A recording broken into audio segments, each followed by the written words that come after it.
women harassment. Women harassment is an issue that demands our immediate and urgent attention, as it can hamper half of the world's population from achieving their full potential in society. Both harassment and inaction against harassment is not acceptable. And that is the change we aim to bring through our campaign, Call It Out Because It's Not Okay. Together with policymakers, law enforcers, mental health experts, social organizations and activists and eminent personalities, our endeavor is to create an ecosystem which empowers and enables women to call out harassment by spreading awareness about the course of action that can be taken to safeguard themselves. And amongst us today, we also have some cyber ambassadors who are working on the ground to take the message of cyber safety to the nooks and corners of Telangana. I would request you to please stand up and present yourselves. And ladies and gentlemen, a big round of applause for their work. Thank you so much. I reiterate, this is an effort to build spaces that empower women so that they can be equal partners in society and achieve their best. Let's now take a look at the journey of Call It Out since its launch.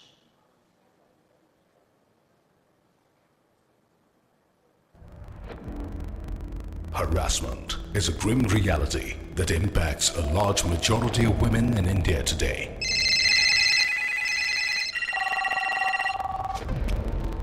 And with the digital age, new forms of harassment are cropping up each day, affecting the mental well-being of women. As a nation, we need to come together to put an end to this. And that's what Call It Out Because It's Not Okay, an initiative by News 18 Network and Truecaller aims to do. With this initiative, we are encouraging women to not just stop at blocking, but to speak up and call out harassment cases by reporting it to the right authorities. While this is a long and tough battle to fight, our vision is to bring a change in the way India deals with harassment, to educate women of the resources available for them to report harassment, and to get our message loud and clear that it's not okay for anyone to harass anybody. With policymakers, law enforcers, activists, mental health experts, women's organizations and influencers, we are discussing ways to combat harassment against women. We are using our social media presence to take the fight against harassment to a larger audience, making it a people's movement. Ensuring women's safety and every individual's safety should be a priority for everyone. We are driving advocacy in the True Cyber Safe curriculum, an awareness program that focuses upon improving netizens' resilience and capacity to access the digital world safely, increase awareness on cyber frauds and its impact on communities. And we are traversing the length and breadth of the nation to speak with women on the ground about the issue of harassment, sharing inspirational stories of women who have fought harassment. We are empowering everyone, women and men, to tackle harassment, to report harassment, and to call it out because it's not okay. To report any case of harassment, the government has set up helpline numbers 112 and 181 along with a dedicated portal on cybercrime.gop.in. Most of us are not even aware of these government initiatives and tools to call out harassment and fight back. News 18 Network and Truecaller, through its It's Not Okay campaign, have been striving to create awareness about these initiatives by garnering 1.75 lakhs of dedicated TV seconds across 15 national and regional channels. It's time to report harassment and just call it out. And reaching around 52 million people on digital. Our thought behind taking this crucial step was that unless women don't feel safe in society, how can we expect them to contribute equally and make this world a better place to live in? The Call It Out Because It's Not Okay initiative gained momentum by addressing the issue of harassment from all angles. To report harassment, Dial 112 or 181 or log on to cybercrime.gov.in. Learn how to tackle harassment by visiting itsnotok.in. In the last 2.5 months, various senior ministers like Smriti Irani, Rajiv Chandrasekhar, Devu Singh Chauhan, representatives of the Delhi police, and celebrities like Ravina Tandon, Huma Qureshi, Aditi Rao Haidari have cited these helpline numbers on national television channels and digital to ensure people start using these numbers to report harassment. Dial 112 or 181. or log on to cybercrime.gov.in. The verified women's helpline number 181 and emergency number 112 has also been made available on the home screen of the Truecaller app so that help can be just one tap away. We are deepening our fight to minimize harassment in society by taking these conversations to various Indian states. Your constant support can make a difference. So join the movement against harassment. Call it out. Call it out. Call it out because it's not okay.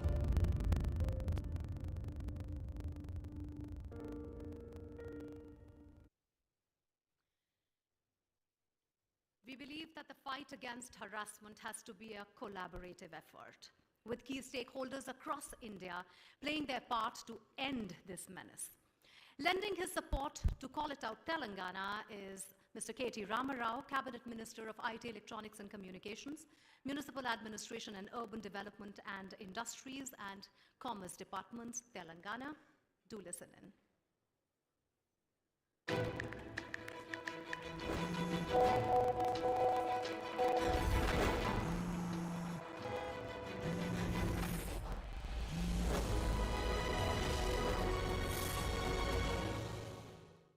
As India's internet economy surges ahead, so does the growing threat of cyber attacks, cyber crimes, and the online harassment of women.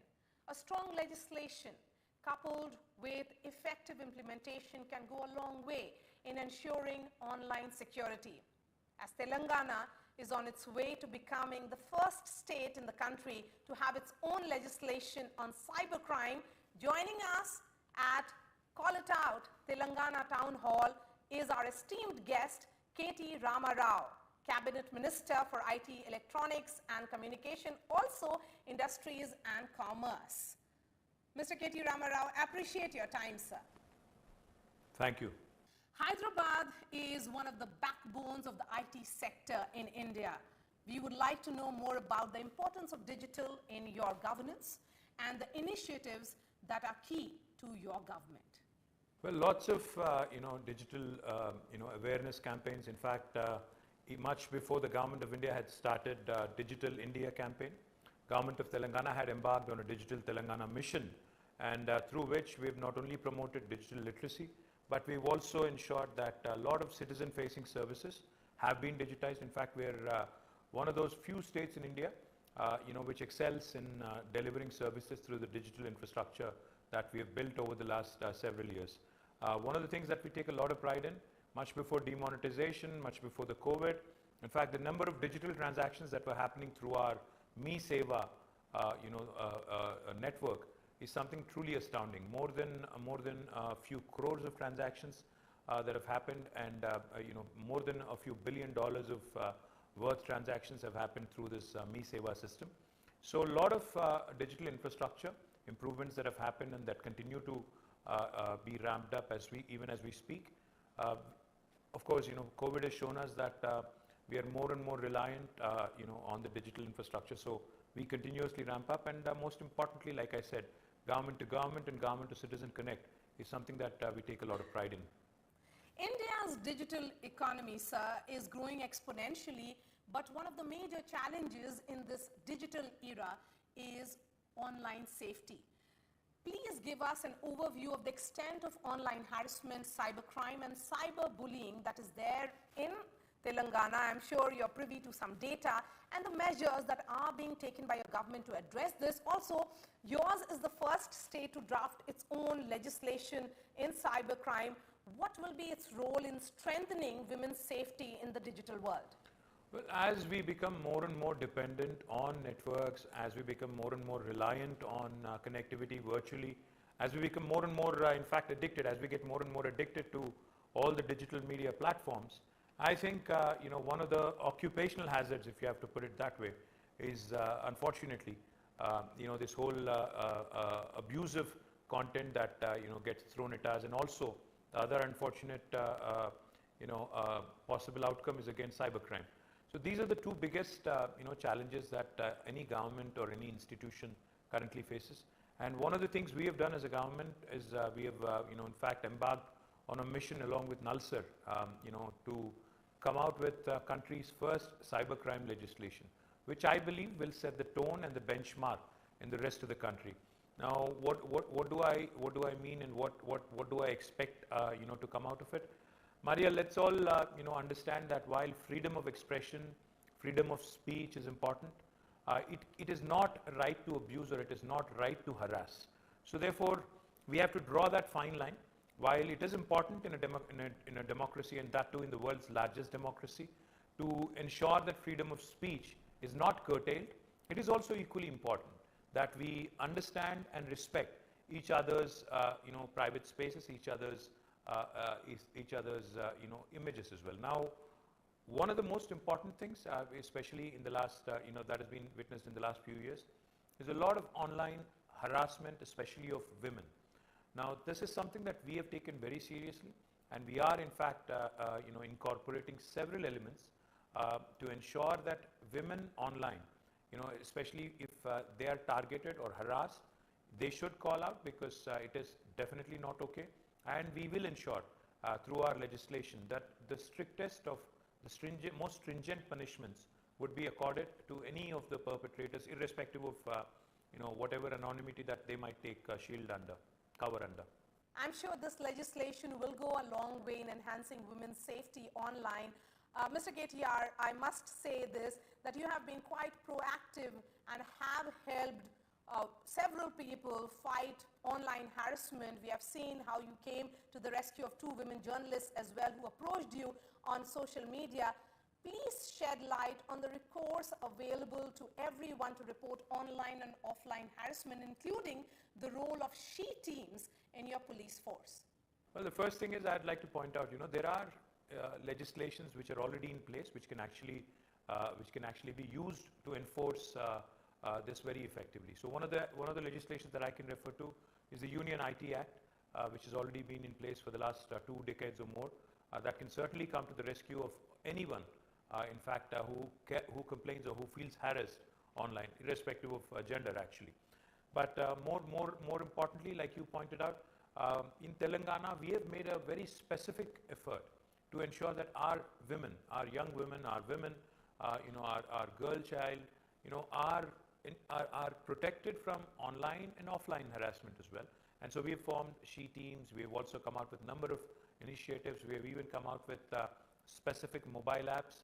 And we also have, like I pointed out, come out with a legislation which will ensure that the stringent and the most strict punishments are given under the IPC to any of those people who have been found to be guilty.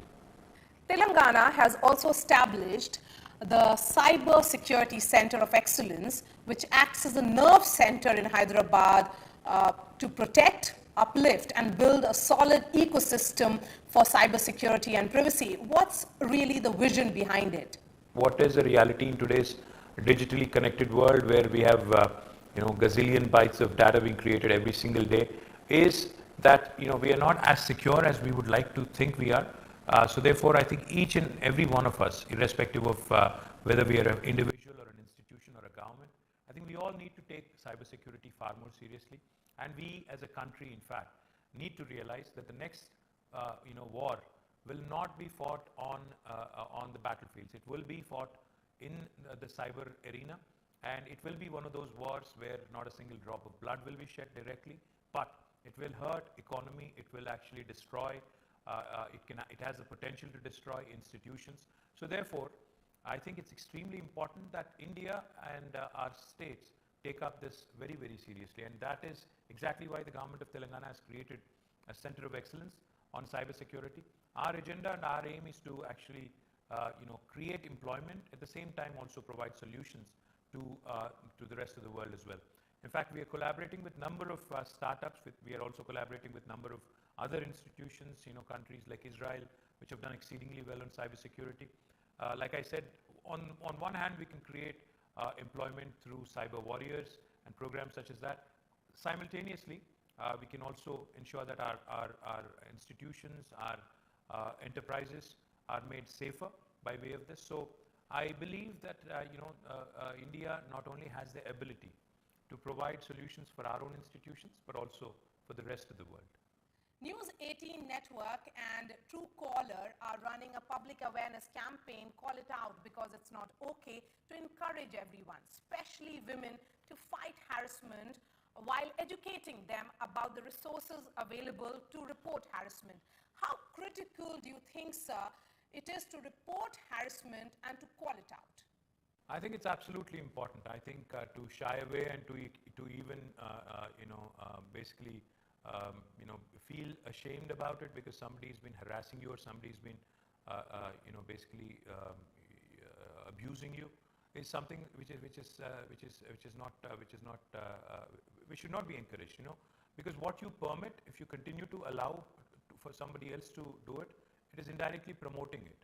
So therefore, what I would say is, it's definitely a very, very important initiative of both Network 18 and Truecaller. I congratulate both of you, and I in fact assure you that I will discuss with our Honorable Home Minister, and what we could potentially do is set up a separate cell for those women who would like to call out online abuse. We will happily set up a separate cell and ensure that dedicated resources are provided, dedicated people are provided, human resources are provided, which might help and Telangana become a shining example to the rest of the country on this front. That certainly is a big promise and I would say a big achievement of our campaign with Telangana government now joining us. Mr. KTR, really appreciate that. A separate cell for women who call out online harassment would certainly set a shining example. Through our campaign, we are also educating people about how they can stay safe online through the True Cyber Safe curriculum. In your view, how important is it to follow digital hygiene and apprise ourselves with knowledge about how we can prevent cyber attacks? Well, I think most of us have learned, after we burnt our fingers, a lot of times, you get cheated, you get abused, you get harassed, and then you learn your lesson the hard way. I think it's extremely important to learn from somebody else's, the smartest of people always learn from somebody else's experiences.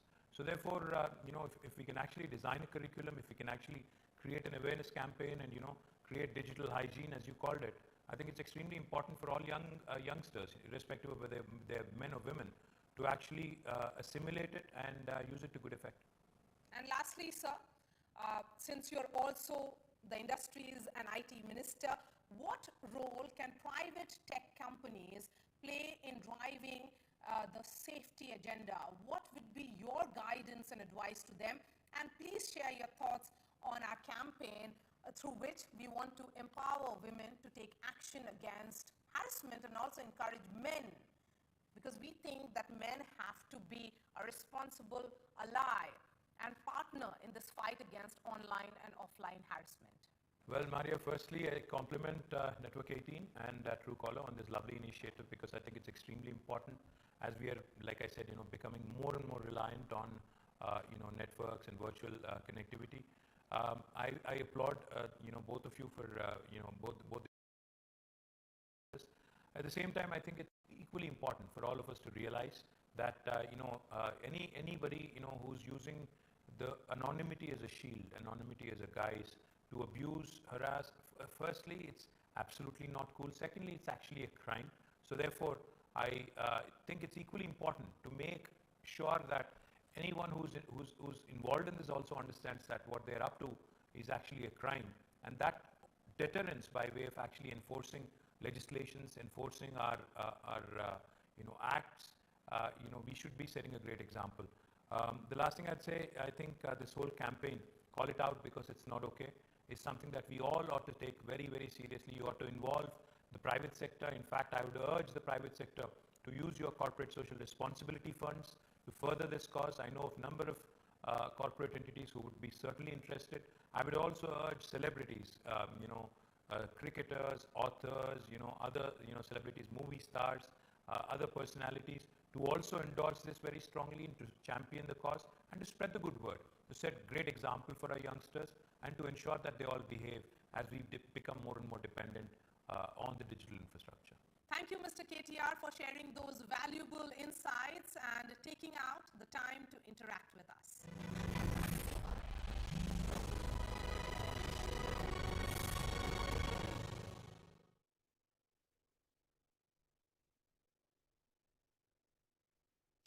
Well, that was the Honorable Minister K.T. Ramarao's powerful message opening the Call It Out Telangana Town Hall. Let us now hear a few messages, very powerful messages that are supporting the Call It Out, It's Not Okay campaign. We all need to come together to put up a fight against harassment. Ensuring women's safety and every individual's safety should be a priority for everyone. I would like to applaud Truecaller and Network 18 for their anti-harassment campaign. Call it out because it's not okay. Don't just block. Call it out and join the movement. To report harassment, dial 112 or 181 and log on to cybercrime.gov.in. It's not okay to ignore, tolerate, and suffer harassment silently. It's time to come together to take a stand against it by calling it out. When you speak up, they will stop. Join the fight against harassment. To report harassment, dial 112 or 181 or log on to cybercrime.gov.in. Learn how to tackle harassment by taking the True CyberSafe curriculum on itsnotok.in. Call it out because it's not okay.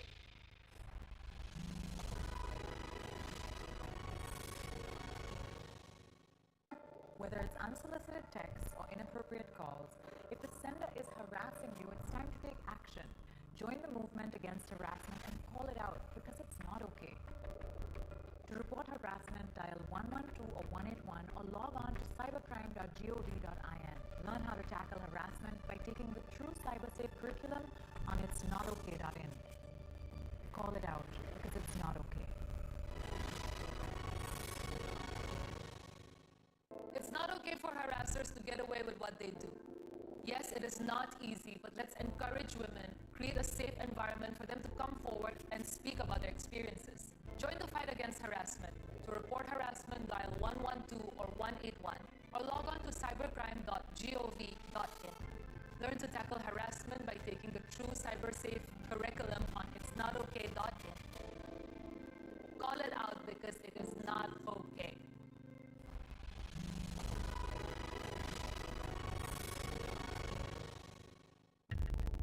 Our phone numbers are everywhere, and so are those who invade our personal spaces. 1 out of 5 women in India get inappropriate calls, and many more are stalked, abused, harassed online. No more watching from the sidelines. Join us as we crusade against harassment in a nationwide campaign for women's safety and report and expose the harassers. Truecaller and Network 18 present It's Not Okay. To report harassment, dial 112 or 181 or log on to cybercrime.gov.in. Learn how to tackle harassment by taking the True CyberSafe curriculum on itsnotok.in. Be the change. Don't just block. Call it out because it's not okay.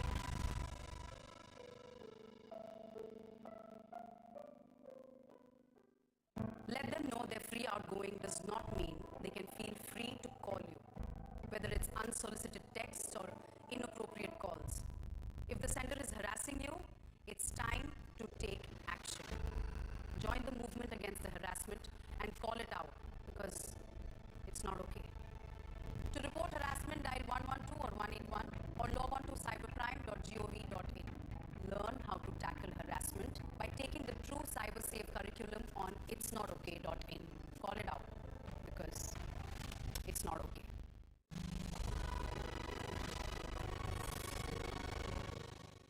Our phone numbers are everywhere. And so are those who invade our personal spaces. 1 out of 5 women in India get inappropriate calls. And many more are stalked, abused and harassed online. अब चुप रहना option नहीं. No more watching from the sideline. Join us as we crusade against harassment. In a nationwide campaign for women's safety. अपने rights जानिए. Join the conversation and report and expose the harassers. Truecaller and Network 18 present #It'sNotOkay. To report harassment, dial 112 or 181 or log on to cybercrime.gov.in. Be the change. Don't just block. Call it out because it's not okay. Stalked, blocked, deleted? How often do these calls leave you feeling anxious? Exactly why is it not okay to stay on silent mode anymore? It's time to report harassment and just call it out. To report harassment, dial 112 or 181 or log on to cybercrime.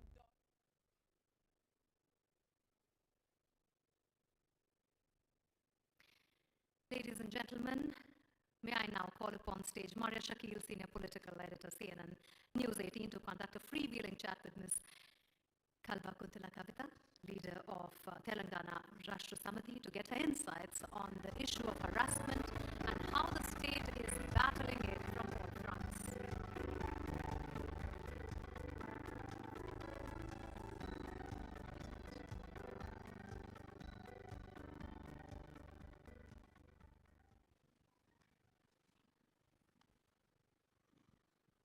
Hello everyone.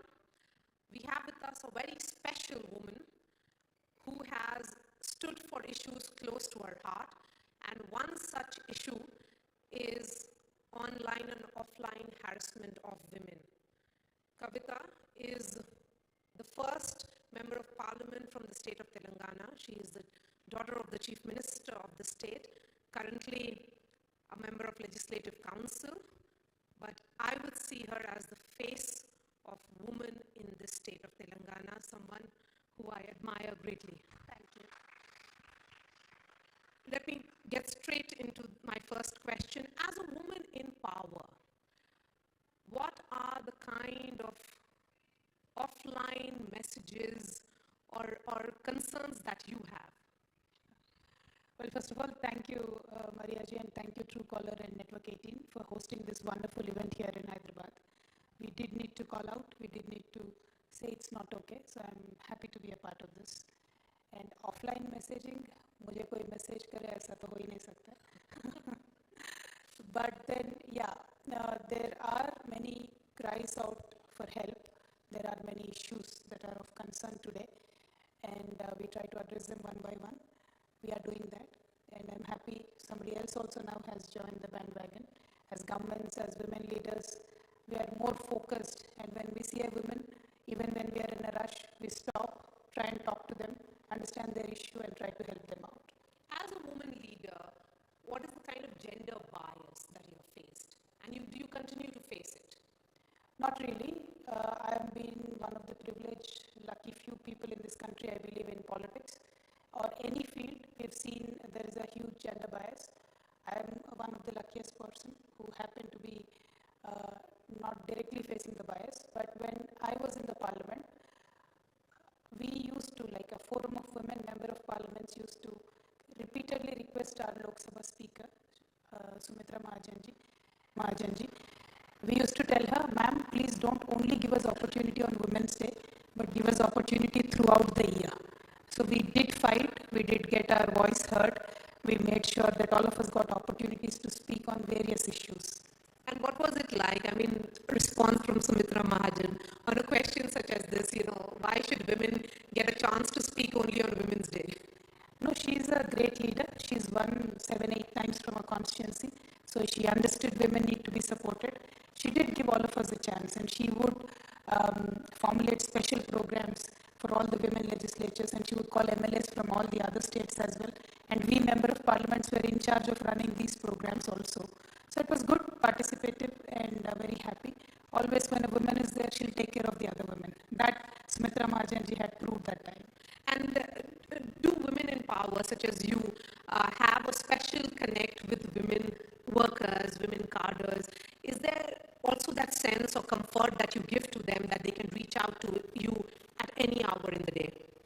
See, that is always there, not only our party workers or party family, but then when we go out in general programs, it is women who come throng to me more than men, because women can come, touch you, ask you. Yes. So that there is a comfort level for the women voters actually. So women of this country will need more women leaders, because then they'll be openly able to share their issues and problems with women politicians and leaders more than with male politicians and leaders. That I've seen, whichever village I go to, whichever program I go to, women come to me first. So there is an advantage right there that we see. And Kavita ji, as someone, again, who understands issues, what role have you played in ensuring women feel safe in Telangana? Lucky in Telangana, our Honorable Chief Minister, whichever program he has taken, he has put women in the first place. It is not just about safety, but when it comes to financial empowerment, when it comes to issues of making sure women are safe and secure in their own homes, we put women in the front. For example, I'll start with a small one. If we have to give pension and we have to choose between a husband and a wife, Telangana government chooses the wife. If we are giving a double bedroom house, if we have to choose husband and wife, Telangana government always puts the property on the wife's name. And if there are shepherd community women who want the government's incentives and programs that we do, we always choose the women first. So not just in terms of lip service, like saying ki humne mahilaon ka raksha kar liya, this, that. No, but we also believe in empowering women, and we've generated so many programs in terms of empowering them industries-wise. I believe we are one of the first state to have the Women Industrial Park exclusively for women, and it is done with the FICCI. So they have identified a lot of women, we gave them incentives. There's one other industrial park that has come up. So we believe in financial empowerment of women also. Safety security has to go without saying. It should be like the air that we breathe. Women should not ask, please hamara dekhbhal karo. We are the citizen of this country. We are half of this country, and we should be protected by our governments. It's our responsibility.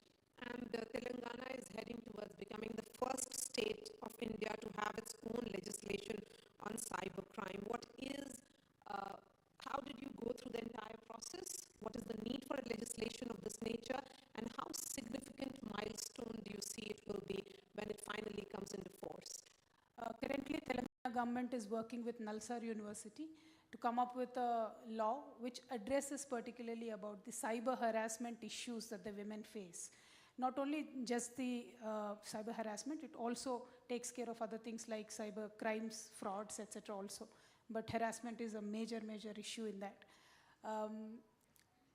Well, with the changing times, changing technology, as a government which is progressive and very aggressively pursuing IT and IT-related industries, there are a lot of opportunities for Telangana, but also there are equally challenges. So one of the challenges is the cyber harassment and cyber security issues that we face. So there are laws, IPC can address it, the IT policy 2000 can address it, but then if there are specific legislations with defined terms, then it becomes easy to train our policemen, it becomes easy to train our citizens, it becomes easy to train our companies, because across the globe, wherever you see, there are legislations, but the problem is there is not enough training given to the police force. But we've already done that even without a legislation. We have put together something called as the SHE teams. Yes. So if any woman has any issue, it could be cyberbullying or otherwise, they can just go there. So a woman knows in Telangana where to go if she has an issue. But in various advanced countries like US, when anybody is bullied online, if they go to a regular cop, they would not know what to do. These cops have not helped, and many bloggers, many writers have openly said it, that I've approached the cops 100 times with a visible threat on my website, but the police said, how do we even know this guy exists? Or how do we even know it is going to turn into a real crime? So these are the challenges. But then Telangana government had put together a task force on the ground. There is a special IT cyber crime cell which is put in place. An ACP is in charge of it, and there are 4 officers allocated to it. So there is an infrastructure set up in place. So women of Telangana, if they face any harassment, they know where to go. Either they can go to a SHE team or they can go to a cyber security.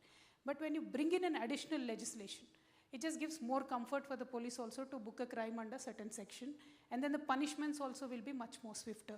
So that is the basic idea of getting a law specifically for cyber harassment issues. While we understand that perhaps women in a city such as Hyderabad may be more aware of what is happening, what about B towns of Telangana, smaller areas, villages? What is the kind of response that you are getting? Are they still reaching out and securing their spaces, or is there a great degree of stigma that is attached to bullying? No, absolutely. She Teams today has become a household name. In every movie also, if somebody is bullying, they say in a Telugu movie that She Teams wale aayenge, pakad ke le jayenge. So it has become a household name. Every district of Telangana has a separate She Teams set up. So many women know this, and not only just the She Teams, we have set up a one-stop crime centers also, crime shelters also. If there is crime against women in the districts, it is set up directly in the government hospital. So they can go there, a lawyer will come there, SI will come there, her treatment will be done, and then she can securely stay there as well. So not only Hyderabad, we believe in addressing every nook and corner of Telangana, and we are empowering women across the state. One statistic which was very, very disturbing and worrying is, Kavita ji, that Telangana witnessed a surge in cases of phone harassment in 2020. What more can be done to help women? Primarily, Maria ji, not only Hyderabad, this has been the case across the globe. Post-pandemic, big deal of harassment has started happening over the phones. And also, you should understand, I would like to share one number with you. The percentage of women who use phones in rural areas of India and in Telangana is very less compared to men. And even if they use phone, there is no access to internet. So now, post-pandemic, that has changed. So when the technology comes in, harassment also comes in along with it. Till date, only about, say, 35% of women have access to internet in rural India today. But then even those 35% get the harassment calls along with the internet. So now the real challenge with our government is how to face that as one, but yet how do we make sure that internet penetrates into rural India, rural Telangana? Because when internet can be a great enabler, and there are many, many studies which talk about if you can just bring around 600 million more women onto internet, how can the world GDP grow by 18 billion? And I believe very strongly as a woman, we have a very weird working curve, by the time we get married, have children, we would be peaking in career, and once you have child, your career also goes down with that. But then technology, if we can educate our women in technology, they can work from home. So we really need to make sure that internet goes into the villages. Telangana government is working towards it. I mean, my dream personally is like today, a woman sitting in a village house rolling beedies, tomorrow I want her to be working on a laptop. That is the kind of vision we have for Telangana. So we are working towards it. Digitally empowering the women and citizens of Telangana is our goal. And that is why we newly launched the ICT policy 2021-2026 for the next 5 years. It's a brilliant policy with a lot of impetus on making sure we digitally empower our citizens with a lot of security details in place. Yes. So, ma'am, when you talk about this ICT policy, again, that will be about women feeling that they have an extra tool in their hands. But overall, that entire approach towards harassment continues to be in which women shy away from taking these issues up. Their first response is to just block these callers rather than report. And also the role of men, the stakeholders, the men in the homes, I mean, to have that comfort that women can have that conversation with their fathers and their brothers at home. Don't you think it's a societal issue? Governments can make laws, but then they can't change the mindset. For society as a whole to change, I believe today, I'm a very optimistic person. I believe today there is a larger acceptance for women to go out and work. At least in Hyderabad, that is the case. There is a larger acceptance for women to work from home, larger acceptance for women to, because we've broken all kinds of records in Telangana. We have a first junior lineman who goes up the poles like men and fixes electric lines for you. We have the first mining engineer in Telangana who goes down along with other men, tills the coal and gets it out. So we've broken all kinds of barriers in Telangana. There is a larger acceptance today in our society, and there's an open-mindedness. Now, how do we take it to the next level? Definitely it is a challenge, but only governments making rigid laws won't help. Society as a whole, we have to work together. You are doing a great effort. Our government is doing a great effort. Together, I'm sure all of us can reach to that point, but it won't happen today, tomorrow. I'm not that optimistic, but then, yeah, we will. It's a work in progress. We will keep at it. And this Truecaller News 18 network campaign, it's not okay. We are emphasizing on call it out. Right. Because it's not okay to just block, but to call it out. Absolutely. The collective responsibility, that sense that we should have, where the policymakers, along with the society, becomes responsible. What do you think should be done at various stages? Well, this is where I believe more education for women is required, because if somebody starts calling you, start sending you texts that you don't want and unnecessarily harassing you, then as you rightly said, we cringe and then we immediately delete or block that post. But then that won't help a police officer to help us. That won't help a government or an NGO to help you. So it will be uncomfortable, but then I request all my sisters, if you get a message, if you get a call which you are not interested in, you save it. Take a screenshot, save the time, save the real-time links, make sure that you can present it to the authorities one day when you want to report. Unless and until you want to report, nobody else can help you. But don't lose hope. Today in Telangana, if you report, you'll get the result very quickly. We have proven it in many, many cases where we have picked up boys who were eve-teasing the girls, counseled them, put some of them in the jails if required, left some of them with counseling. But there is a logical end to this issue. We can take it to the end. Our government can take it to the end. So if you get a message that you're not interested in, don't block it, don't delete it, save it, be smart, use the technology to save yourselves also. So please be educated, and I'm thankful to Network 18 for bringing this education to girls and women. I think more of this education has to go in as to how a process can be taken up so these perpetrators can be punished one day. And what role do you think men will play in this entire journey? Because I think the emphasis on men as allies becomes important, isn't it, ma'am? See, men won't give you control until and unless you take it from them. And they will not like us taking control. They will not want us to be on internet. They will not want us to be in the spaces where they ideally should be.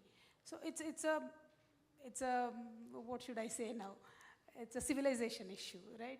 But then we can't give up. We are very, very tough people, women. We should not give up. We should continuously continue to claim our right on using internet. And of course, men, as I always request them, kindly speak for us. Because if you speak for us, then there will be more power. If you speak for us, we will have additional strength.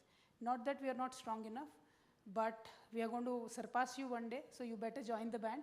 Start supporting us immediately, because we are already getting to a place where we are doing very good and excellent in every possible field, and I'm sure we will excel in the digital field as well. And you said it rightly, the digital space comes with its advantages and disadvantages. There is snooping that happens, there is cyberbullying, cybercrime. It is open with challenges. True.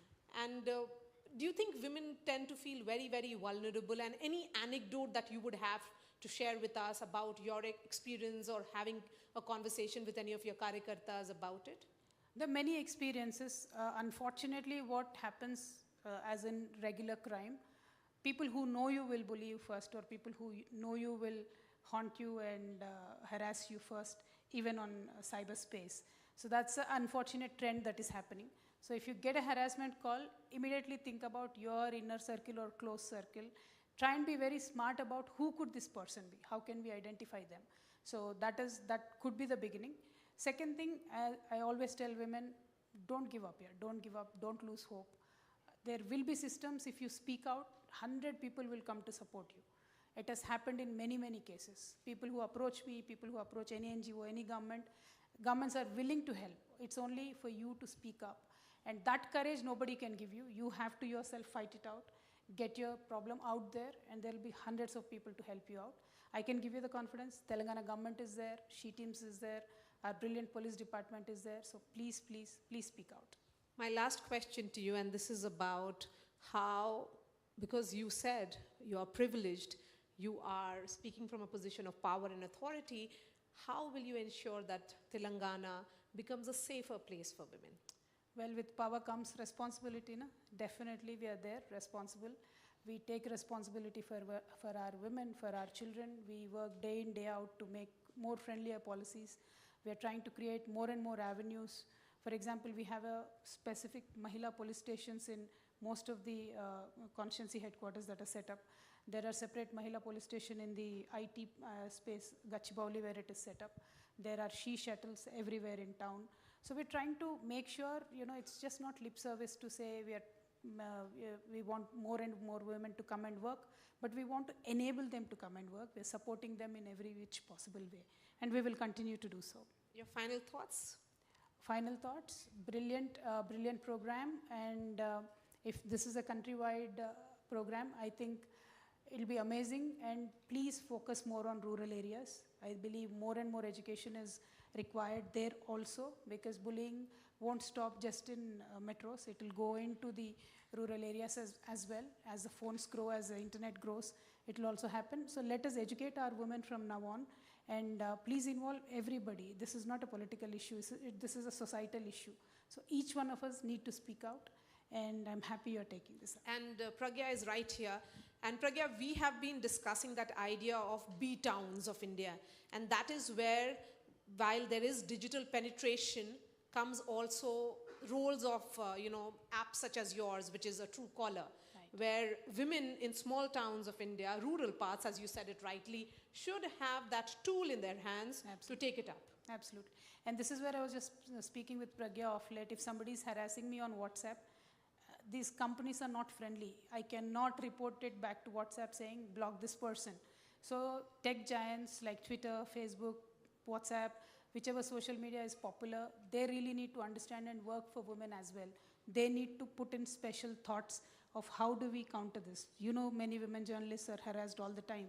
And how do you report it? What do you do? It's an ordeal. It's a big, huge process. And I don't want to look weak, but then I would like to need an option by all these tech giants to be given to women, so that we can exercise it easily. And you were showing me the Truecaller app, which said, just with one click, I can say this can be done. I would like to have that on WhatsApp, Twitter, Facebook, everywhere I want to go, because I want my cyberspace to be more free, and I want to feel safe there. So I think tech giants also should start thinking about women and how they're harassed and how it can be countered. So the responsibility cannot be just on the governments. Because there are certain cases in US where these tech giants were ordered to completely delete some of the private pictures of their databases completely. So that can be done as well. So it's a cooperation between giant technology companies and governments also. So I think the next step should be that. We should be not only talking to governments, but also bring these companies in, ask them how friendly are they going to make their apps to women. Thank you so much for your time. Pleasure speaking to you. And thank you for sharing all the insights, ma'am. Thank you so much.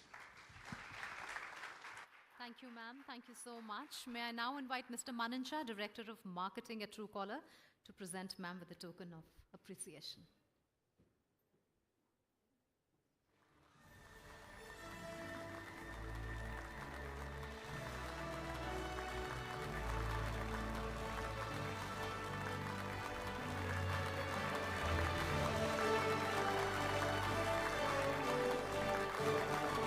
Thank you so much, Kavita ji. Thank you, Maria. Thank you, Mr. Manan.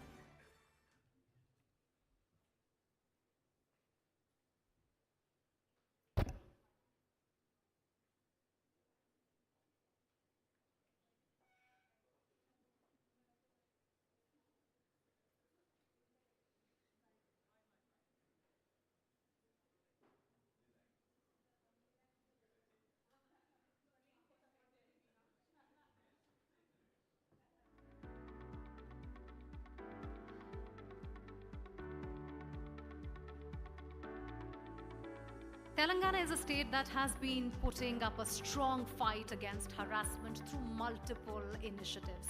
And one such initiative is the She Teams that Kavitaji was also talking about by Telangana police. You wouldn't want to mess with anyone, let alone a woman, after watching this. Please take a look. In today's society, absence of fear of punishment has led to the perpetuation of crimes ranging from eve-teasing, stalking, sexual harassment, to cybercrimes against women. What appears to be meaningless fun for the perpetrators causes insecurity, trauma, besides hampering the progress and psyche of the nation as a whole. And as an answer to this, మహిళల రక్షణ చాలా top priority తీసుకొని ఈవ్ teaching గాని మహిళల మీద జరిగేటువంటి నేరాలు గాని అరికట్టడానికి షీ టీమ్స్ కోసం ఆలోచన చేసి ఆ షీ టీమ్స్ అంతా డిజైన్ చేసి పెట్టినారు. She Teams were launched on the 24th of October 2014 in the city of Hyderabad and is a sensitive translation of Telangana state government's vision for a safe and secure environment for women. Harassment to women in public places has become a major concern to one and all. The main purpose of establishing She Teams is to nip the problem in the bud and prevent crime. Specially trained and dedicated teams are put in place after identifying problem areas that includes both hot spots and hot timings, where innocent women become victims of sexual harassment and other crimes. In a break from routine policing, police personnel in civil dress observe the movements of the offenders before catching them red-handed. Discreet or secret cameras record their behavior so that it can be used as an evidence while producing them in the court. Depending on the nature and gravity of the case, different sections are booked against them as per the law. She Teams also nabs offenders who harass women through phone calls, messages, emails, social media platforms, and those who indulge in cybercrime against women. Leveraging technology for averting and detecting such crimes has been a part of She Teams.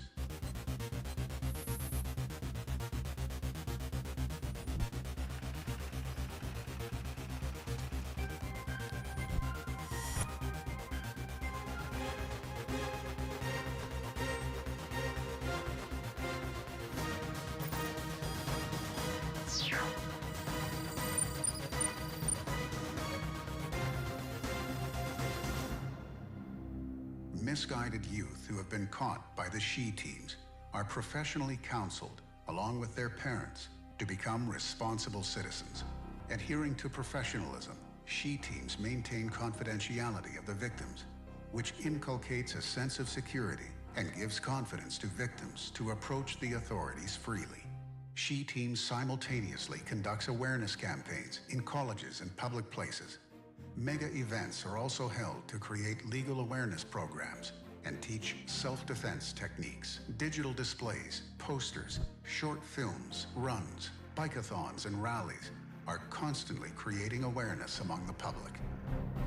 Women are encouraged to approach the She Teams regarding any kind of harassment that they face.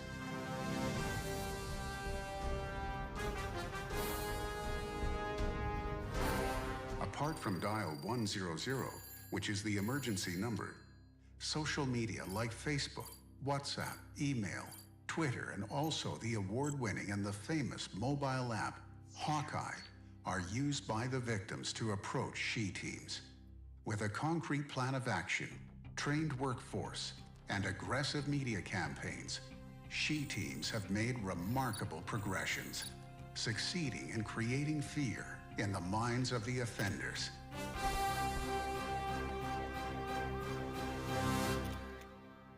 And instilling confidence in women.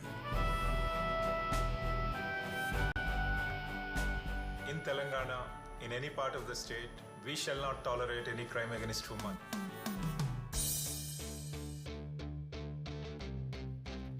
She Teams, the armor of women.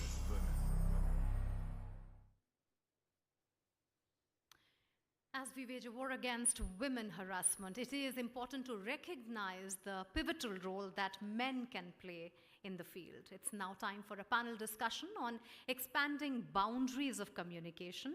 Let's discuss harassment and role of men as allies. May I now invite senior journalist Swapna to moderate this session for us. Swapna.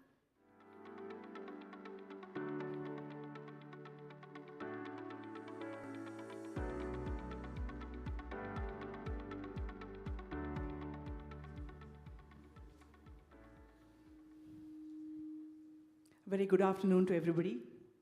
Thank you for this wonderful introduction. Too often, talking about harassment is seen as a social taboo, or we perhaps postpone escalating the matter because we are too busy, or somewhere we lack the faith that something will be done. But it's now time to speak up, and this is an initiative to bring about this awareness with Truecaller as a backdrop. Harassment has been normalized time and again, and I'd like to share that I've been in the media for almost 2 decades now, but I have faced harassment despite having all the access to all the departments and knowing very well that I have access to television and I can broadcast anything that goes wrong. I still have been harassed. And I know a lot of my friends who have been harassed. And I have escalated various kinds of harassment to the police department and found that that is the only way that we can call out and stand up for ourselves.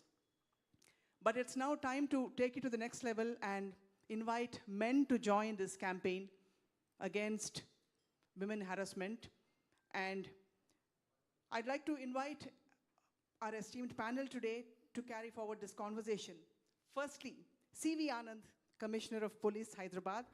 We have with us Hyderabad's Dynamic Officer C.V. Anand. Mr. Anand had earlier served as the Commissioner of Cyberabad. Welcome, sir. Please have a seat. And he has also held various posts in Hyderabad, including Deputy Commissioner of Police. As IPS officer, Mr. C.V. Anand spent the first 10 years of his service in the Maoist-affected districts of Warangal, Adilabad, and Nizamabad, and he was decorated with the President's Gallantry Medal in 2002. Thank you, sir, for being here. I now invite ace badminton player Parupalli Kashyap, a former world number 6. He was awarded the Arjuna Award by the Government of India in 2012. Welcome, sir. Please have a seat. He created history by reaching the quarterfinals of men's singles in the 2012 London Olympics, becoming the first male player from India to do so. At the 2014 Glasgow Commonwealth Games, he won the gold medal in men's singles. Big round of applause for Parupalli Kashyap. Thank you for joining us. I now invite Mr. J. Srinivas Rao, Chairman, Telangana State Commission for the Protection of Child Rights, to please come on to join our panel. J. Srinivas Rao is the Chairman of the Telangana State Commission for Protection of Child Rights, which emphasizes and recognizes the tone of urgency in all child-related policies of the country. And the Commission works for the protection of all children in the 0 to 18 age group and defines priority actions for the most vulnerable target groups. And for the Commission, all the rights of children are of equal importance. Thank you, sir, for coming. I now invite Yelamati Arun Daniel Kumar, founder and director of Youngistan Foundation. Arun Daniel Kumar is a young social worker, entrepreneur, and journalist. He is the founder of Youngistan Foundation, an NGO based in Hyderabad, which works to improve the lives of the most underprivileged and disadvantaged people through programs that address hunger, homelessness, poverty, education, inequity, gender inequality, various taboos on issues like menstruation, emergency responses, animal rights, and it goes on. And Youngistan Foundation has engaged with more than 50,000 young people and provided them with a platform to connect with other socially aware individuals and effect real change in communities. Thank you very much for joining us today. So, I'd like to start with our Commissioner. Sir, so can we very briefly, first of all, define what harassment is? Women harassment. Anything which, I would say from my experience, anything which disturbs a lady, whether it is either visual or by touch, physical, or any other by signs or any symbols, I think that should constitute harassment. Anything which she's not comfortable with, anything she's not saying okay, then I think that constitutes. It's a very broad definition, but that's what I feel. I mean, anything a lady is not okay with. Right.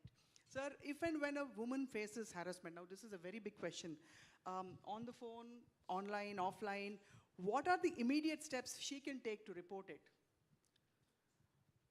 Fortunately, the number of avenues to complain have been expanded by the police, and especially in Telangana, we have given a lot of options. The dial 100 is the first option. We have really increased its scope, its the variety, and the response time. So that is the easiest one to remember, and now we have patrol cars and blue coals in every nook and corner of this greater Hyderabad area and in the entire Telangana state. A lot of investment has gone into that, a lot of training, and the response is really quick. Apart from that, we have social media, WhatsApp numbers, Instagram, Twitter, Facebook. We have all these options open for women to complain. Not only that, there's a special app called the Hawkeye. Right. It has special features, very easy to access and very easy to complain. It goes right into the control center, command center, and from there the response and the evidence-based policing. So there are several options, and one just needs to recognize and use it whenever the situation arises. Sir, before I move to the other panelists, I have one very pertinent question. Despite all these methods to escalate such issues, it is a fact that harassment still goes on. So would you say that people are not yet tuned into how to use and access help? Or would you say that the end result of such complaints is perhaps not being made known enough to the people? It is, I think, double-edged. First of all, our society is such that women are brought up in a manner where they're not supposed to complain. You know, just only of late it has been changing. But generally, even if we have seen so many cases where a child goes and complains, and mother says, just don't complain, don't tell anyone else. In fact, there's a recent case, very disturbing, where the father was the perpetrator, and the girl was pregnant, and she was not able to complain to anyone because the mother was not allowing her to. So that being the situation, I would also admit that the awareness about how to go about it, the general fear of that police may not respond, they may ask embarrassing questions, right, and say a few things which are uncomfortable, and that's so a lot of training has been done with the policemen and police officers to sensitize them to this issue and really respond in a very, a manner in which the complainant feels comfortable.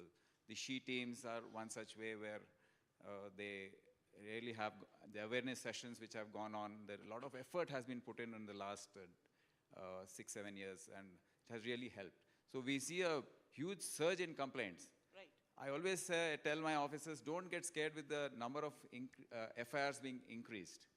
That is not the way to look at either crime against women or against, in the cyber world also of late.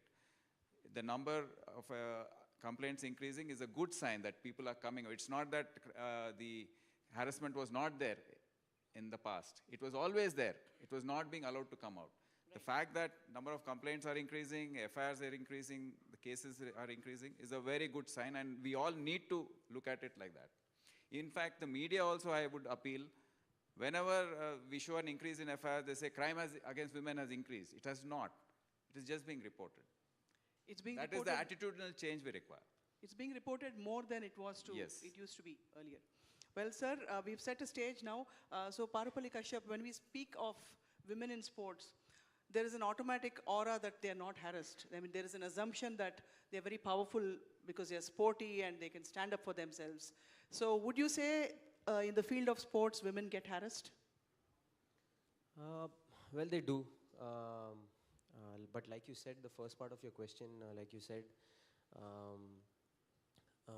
the women who have actually performed and excelled, they have faced this and they have overcome it. By their own ways, different ways. A couple of examples is my wife, Saina, and her colleagues I have seen since childhood. that, at coaching level, different coaches we meet, different ways of harassment. It's not like sir mentioned, Anand sir mentioned, it can be any way possible. The definition of harassment, something which is disturbing you, or something you feel is not right, and they have found their own ways before. There was no social media. There was no social media. You couldn't even express yourself anywhere if you wanted to.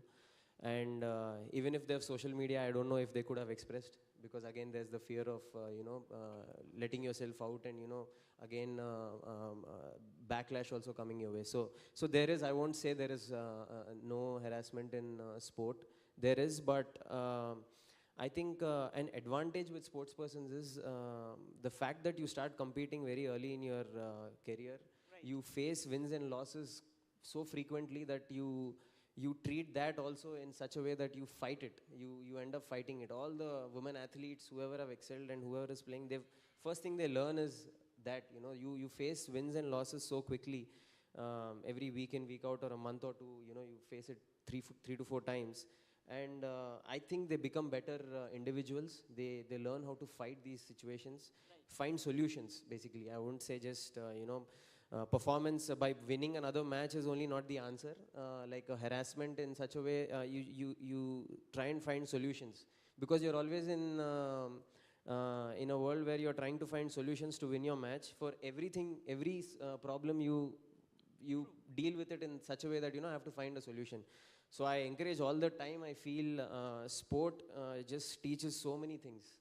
So I always encourage, this is not the platform, but I would say encourage all the children to just learn some sport and, try and get to a competitive level. Even if it is like, say, school level, district level, you understand competition, you understand wins and losses, you understand highs and lows in mentality, and then how to overcome it. So I think sports that way teaches you, but still at even the elite level, it happens. It recently happened to Saina, so yeah.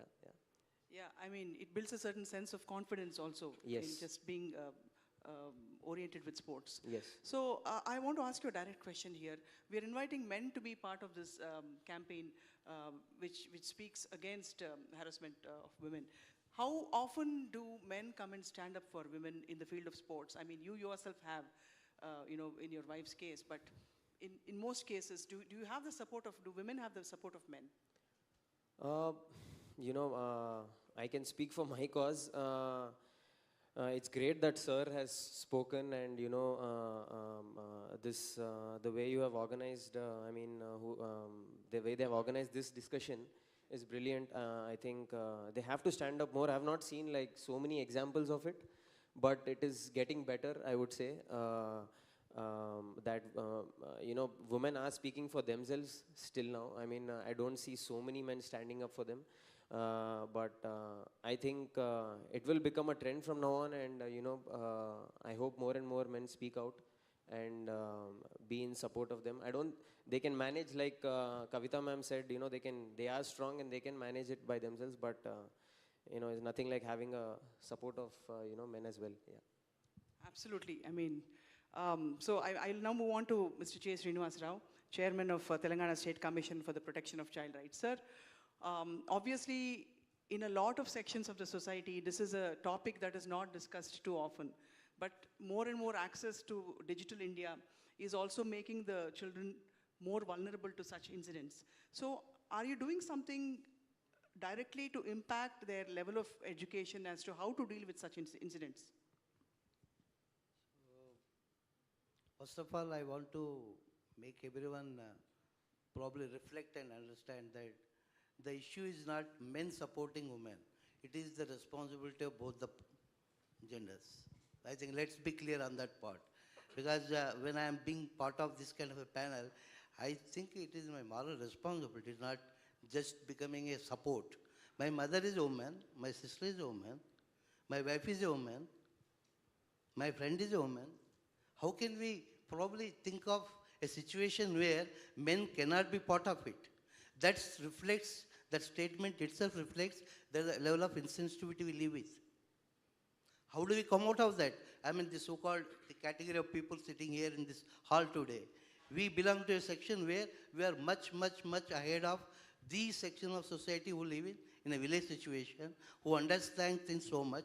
And our friend who is anchoring now, she said she herself has experienced harassments. It's very shameful and painful to know that. So, as a commission, what we are trying to do, predominantly there are three broader perspectives. One is, how do we first prevent? Prevention becomes critical. First of all, why that issue should happen? So how do we build in that perspective to our young generation, at least the generation, because as a commission, our age group already said is 0 to 18. If you take at least between 12 to 18 years, how do we build in that confidence in that category of children, whether in an urban school or a rural school or a school in a town, whichever situation, how do we build in that perspective towards which we just recently, I think very interesting, the Youngistan is here, V2 and UNICEF and few other Women and Welfare Department. We are trying to come up with a very important program called volunteerism.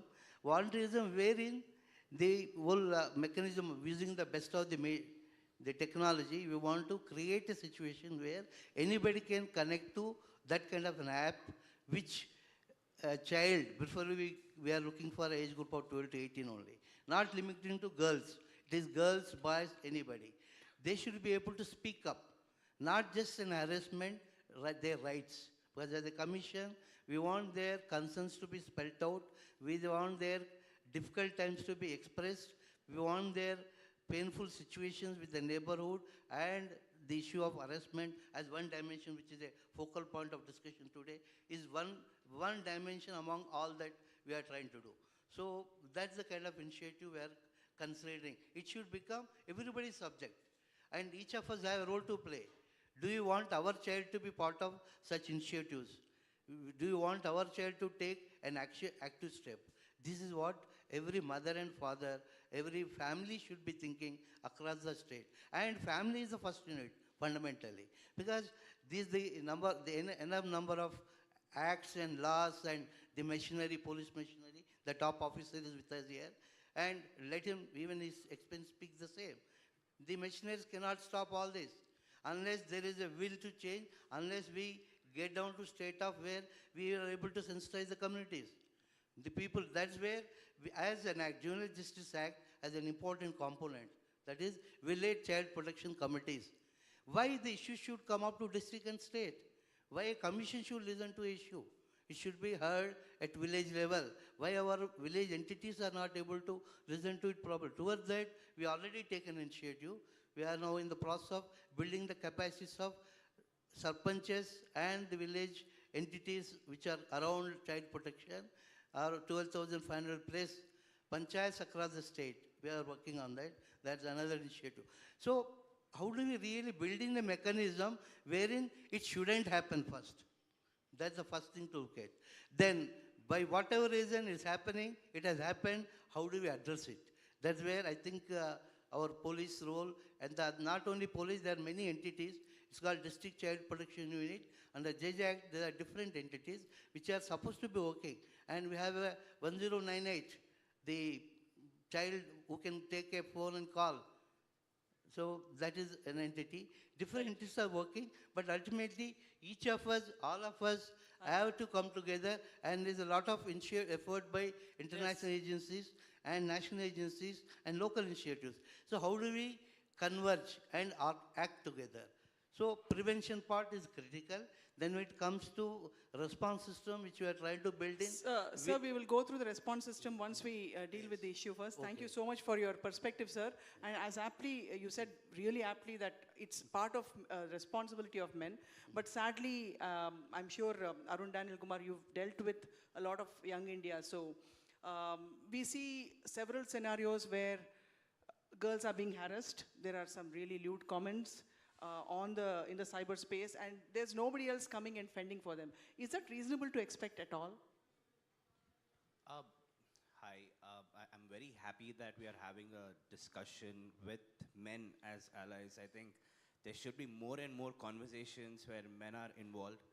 especially when we are addressing harassment for women, because they play a larger role in eradicating or addressing harassment towards women.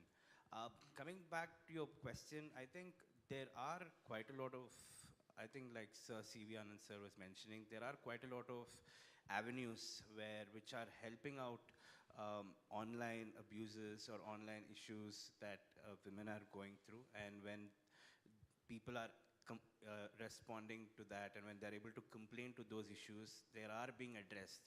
And I think in this generation that we are connected with, I see a lot of boys, young men are even being proactive in standing with women. If we see any posts online which are pulling down any women, I've personally seen a lot of people addressing to eradicate or stand against that comments, which is good. I think we need to focus on the good that is happening. I think when we start addressing and encouraging a lot of young people to continue to do the same, I think we will see a better and safer social media conversation happening within boys and girls, I hope. Do you, as part of the work that you do, actively engage students and youngsters in developing this kind of a mindset? Absolutely. In fact, we are doing a small project with the Women's Safety Wing called the Cyber Congress, where we are enabling close to 1650 school children and encouraging these children to become cyber ambassadors. So these children are trained to tackle any kind of harassment or online fraud or any sort of issues that people are facing. So these children become the on-ground warriors and ambassadors, let it be in communities, in schools, where they pitch in that gap to solve the issues right there and there. So apart from that, there are a lot of, we use arts as a big way to have conversations. So we have done concerts and stand-up comedies and slam poetries where we encouraged child pornography. We fought child pornography through conversation using arts. So we've been doing quite a lot of online, fighting online abuse and harassment towards women as well. And now, moving back to you, sir. Sir C.V. Anand, sir, in Telangana, I mean, I'm proud to be a Telanganaite because of the measures the government has taken, and thanks to other initiatives like what Network 18 and Truecaller are doing today to bring about a dialogue. So have you noticed a big change pre-COVID and post-COVID, sir, in the kind of harassment that happens? And also, with the initiatives that we have taken from the government, what changes and what results have you been able to publish and declare, saying that we have caught so many people and we have, this is the kind of implication, you know, because that's a message that needs to go out to the people. Actually, COVID has changed a lot of things for, I think, the entire world. During COVID, as you know, all of us were stuck up and things became online, work from home, everyone was on the internet, children were having classes online. So naturally, when things are online, along with, it's a package deal, along with your knowledge also comes this type of harassment. So there has definitely been a quantum jump in the complaints we have received post-COVID or during COVID itself. People have been complaining online, they were not able to come to the police stations, and they have been complaining online. But now we have the physical presence and the complaints by coming physically to the police stations or to the officers has also increased. I'm seeing it daily in the office too. So there's been a substantial increase of knowledge amongst perpetrators, those who have these attitudes. They have learned newer ways of harassing people whom they don't like, women or girls whom they don't like, or who seem to be resisting. So they have discovered what the internet or the World Wide Web offers, all these apps, and And they have also learned how to cover up their tracks, which was not there earlier. Where earlier we were able to trace them more easily, but of late we are seeing them masking it up, using proxy IPs. Investigation has become more difficult. They've learned all these techniques. So this is the big change, big challenge for the investigation agencies, for the police department, and all other agencies taking care of this aspect of our society. About the work done, in fact, I would like to mention one initiative of Telangana government which is called the Bharosa. The Bharosa Center, if you go and see in the main center in Hyderabad city, it is something which for 30 years of service I also had been looking for. We have seen women come to police stations and stop coming to police stations also because of the experience they have to go through. Anyone they wanted to complain to would ask them questions. They had to make the complaint in presence of others. And once they complain, they don't know what happens after that. Then if there's a medical issue, the treatment, taking them to a hospital in front of others, being treated. All these issues we're seeing, and we never understood how it would be solved. But with Bharosa, it is all under one roof. The complainant comes, it is heard, and then the entire investigation is started. The medical treatment is done there. The prosecution is done there. All the case diaries are written. Even the court is adjacent. Child-friendly courts, POXO Act cases. We have got so many convictions in the last 5 years of 6 years of its existence. There are almost 28 life convictions. And convictions of people between 25 and 30 years of jail sentences. There are about 43. So these were unheard of. This is the type of difference these Bharosa centers are making. Now the plans are on by the government to start it in each district, and with smaller ones at the police stations, one for a division or so. And that's a great initiative. And it has been studied by so many other states in our city, by international agencies. And it's a one-stop place where this thing, harassment of women and the way it deals with them. People can't open up immediately. It takes time, to complain about against one's own uncle, against one's own father. You will be shocked to know that 80% of the perpetrators are people known to them. And that is the biggest question before us. And somehow, sir, adding on, because they are people known, girls are worried about the consequences. And identifiable crime of this nature, sir, is obviously can be solved better. But what about when you don't know the perpetrator and you don't know somebody who is making really bad comments in the social media space, or trying to get I have myself, for example, people have used my display picture to access other people in the media and claiming to be me, and somebody else has done that to them, claiming, to me, claiming to be them. And there have been various kinds of unimaginable routes through which these people are trying to get through. So how do you deal with it? I mean, at the face of it, it looks trivial. But then when you actually look at it, there is an organized thinking going on there. Unfortunately, this is the flip side of all the social media, which we seem to be enjoying. Everyone has, taken to social media in a big way. But the flip side is you are exposing, the more you are on social media, you are going to expose yourself more. And as I said, the perpetrators have learned how to cover up the tracks. Investigation has become more difficult.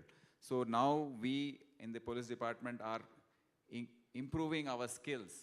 Of late, we have learned how to go deeper into the investigation. And we are very determined that this shall not overtake us. And those people who are doing this will not go scot-free. They have to be brought to book. They will be brought to book. Only thing is we don't seem to be seeing the reaction from big tech giants like WhatsApp, Twitter. Some of them have different standards in their own countries. They say, no, this is not harassment. while the lady complaining would be suffering, but they apply those standards and they don't give replies to us, they don't take down the posts, they don't react. But that is a very unfortunate thing. I think the government of India also has been, the government of Telangana has flagged it with the central government. I hope we can access that information more and do justice. On our side, definitely we have to work harder to overcome this difficulty which has come up of late. But the most important thing, sir, as you rightly pointed, I mean, through all the things you said, is that we need to stand up and first call out harassment. Yes. And first that is the escalate first matter. condition. I would appeal to all the women. There are several right-thinking men who would come out and support. But the complaint has to come from the woman, the girl child, the person who is getting affected. Because it takes time to come and complain against, because there are consequences, social, economic, so many consequences are there. People, in fact, the person supporting with the girl or the lady will not be supporting her. But I would appeal that the only way to solve this is to complain and to get the men punished. And we, on our side, need to encourage in every way. For instance, we posted the first SHO of a law and order police station in this commissioner is 174 years old.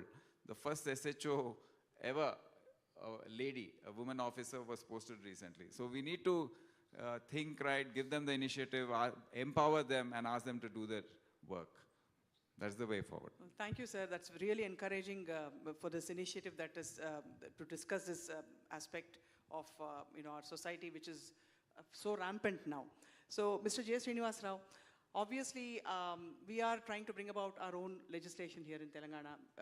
So, what changes would you actually like to see, sir, from what is existing, and where do you think the problem areas are when we talk of harassment of girls? Basically, the experience of the commission, if you look at like harassment as a dimension, like you are right to talk about online dimension, is more in urban section. And definitely, I am not disagreeing to say that it's not reached to rural, but that's again still a section of society. So let's not limit to online, and let's count offline dimensions, wherein the learnings that we get very pertinently is whatever we say, whatever confidence that we try and pour in. I have seen in number of cases where personally a mother is worried, what about my daughter tomorrow? What assurance you put in does not hold any value to me. That is a serious issue.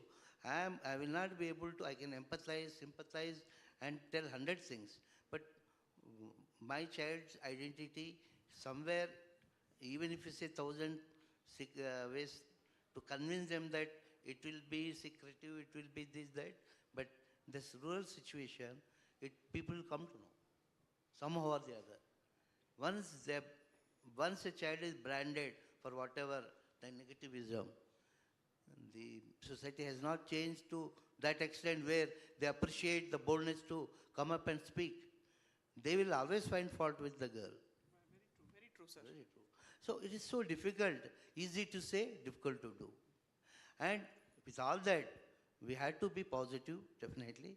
We should be looking at a situation where slowly acceptance is gained in the society that anything that goes wrong with a girl child for the mistake of a boy or man or a woman, I mean, I'm trying to put the age as a factor, should not be looked at as the mistake of the child who has been affected.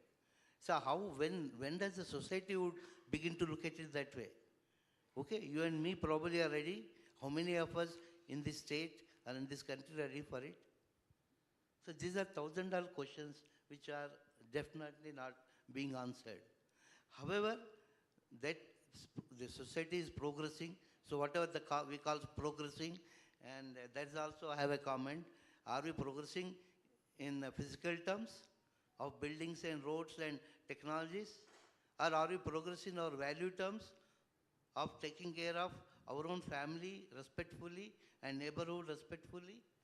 What is that as institutions we are able to build in? Very true, sir. These a big question. We are, unfortunately, the so-called educated sitting here, our definition of development is a big building. We are in a developed place today sitting. Is it development? It is in its own form, but is not the development fullest form. And that part of it, how do we build in the sensitivity towards the dimensions of a man and woman and the values, the cultural barriers that we are able to Right, sir. look at. That's all. That's important. There is, obviously, that covers the social taboo aspect that we spoke about at the beginning, sir. There is a lot of hesitation when girls come to escalate their problems. So I'll move to you, Parupali Kashyap. So how can we create a safer environment for our girls, especially in the field of sports, where, you know, a lot of parents hesitate to send their girls out there because they're not sure of the kind of norms or boundaries laid out there. So how can we create a safer environment? The academy I was training in since 2005, this topic is not even being spoken of. So it's like I've heard everyone, mainly I think the issue, especially in sport, would be the online issue, you know, because performances up and down nowadays. I can see even Saina seeing social media posts and different other players seeing social media posts and feeling bad. Looking at comments where, you know, when the performance goes down, feeling bad, or feeling, you know, the coach is putting too much pressure, or there's too much pressure from the family. It can be, like Sir said, it will be from people whom you know for the last 5-6 years. So I think academies, especially ours, there should be awareness. The coaches, the players, they have to speak to all the kids coming in that any issue, anything you feel, you'll have to come and discuss and open up and talk about it. Because it's very tough in an academy with 200 kids, 300 kids to realize what is happening with each kid. If sports academies are the main place we are looking at. So there should be a counseling session that the coach is, you know, discussing with everyone, especially all the kids, be it the boys or the girls. They have to be made aware that, you know, anything like this which they feel, be it online or offline, in the academy, outside, whenever they are socializing with other friends or other parents, or, you know, it happens. It was not spoken of before, but now I think people have to be made aware, the kids have to be made aware. Everyone's smart nowadays, even 10-year-olds have phones, they're all on Instagram, they're all on Twitter. I can't relate to it much, I'm a little old school. I'm the senior most in our academy, so even I am not so active online, which our management company keeps complaining that I am not. But I can't understand it, but I can relate to the current generation who are quite easy with it. I would say expressing their wins and losses quite easily, and also quite easy with looking at comments which they don't like. They're either quickly deleting it, or you know, some people react to it and they're fine, they're in their comfort zone. But everyone is not like that, and especially kids growing up, you don't know who's going to take a particular comment or a particular behavior from your colleague or your coach, or some of the junior coaches who are not educated in this field. How are they taking it? You don't know. So a counseling session is clearly a necessity. I think International Olympic Committee has done something with this, with harassment, specifically with women athletes. But I think it's very tough to reach them. As a beginner who's starting at the academy, he doesn't know anything about, or she doesn't know anything about International Olympic Committee. So the academies have to put, at least the big academies need a simple counseling center, a counseling session, and awareness that, you know, anything you feel, because like you said, they're leaving their parents, the academy is almost 50-60% outsiders coming from different states and cities and training there. So, and the coach can't look at every single kid and understand him mentally. It's very, very tough. So general awareness session should happen, and I think, you know, I'll surely sit with Gopi sir and, you know, discuss this topic. It's very important. It's extremely important. Yeah. And it's also important to perhaps let people know the measures being taken, because that's the assurance we are looking at today. That we Because the old school, especially my coach and coaches will say we didn't have phones, we were not so busy. You can't get that discussion right now with the current generation. You can't say we didn't have phones. Well, what can they do about it? They won't even understand. Actually, they'll back off from this conversation because they can't even connect to it. So now they have phones. Now how are you going to sort the situation out? They'll have to be aware that how do you manage it. Obviously, the old school coaches and everyone, they won't have solutions also to it, because not having a phone is not a solution. You'll have to get the younger generation to have the phone and know how to deal with it. It. Exactly. Absolutely. So, Arun Daniel, before we conclude this session, one of the most common responses is to ignore, or duck your way out, or just think that he is a loser. The guy who's harassing you is a loser, so you're not at fault.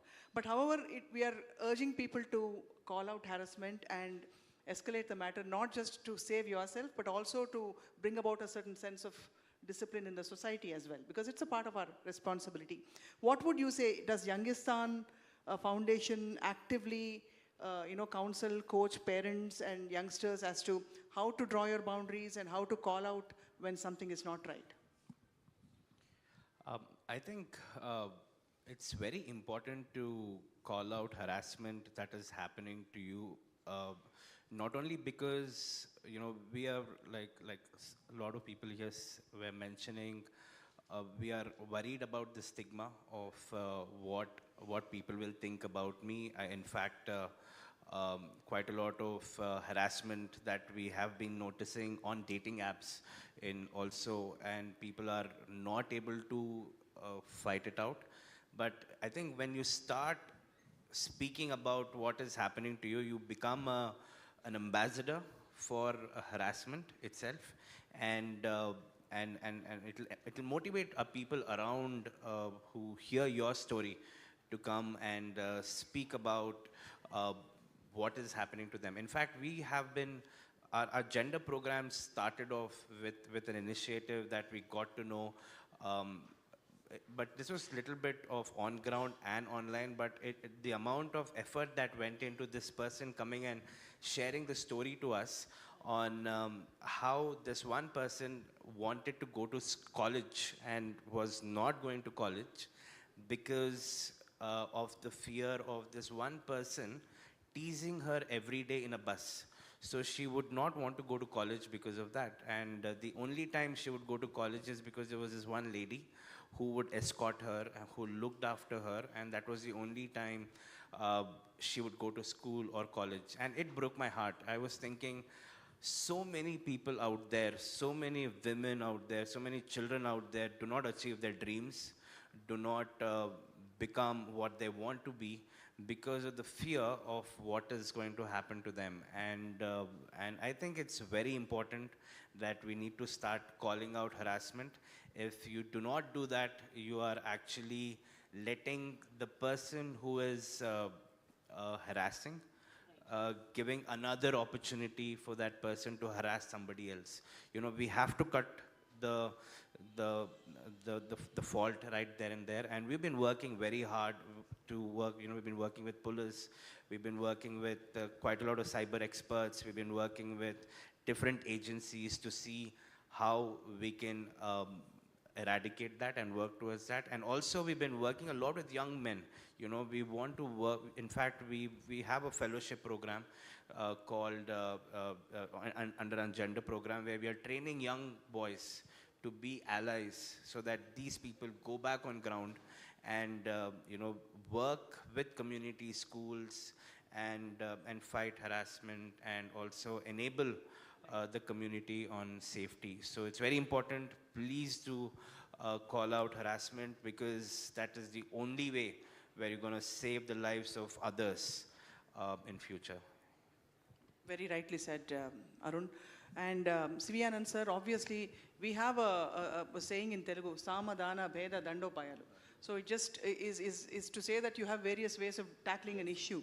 So obviously the proof is when we actually go to the police station. So when we escalate a complaint, that somebody is harassing us. What happens exactly back end? Can you let our people know? Because it will give them a lot of assurance that something is happening.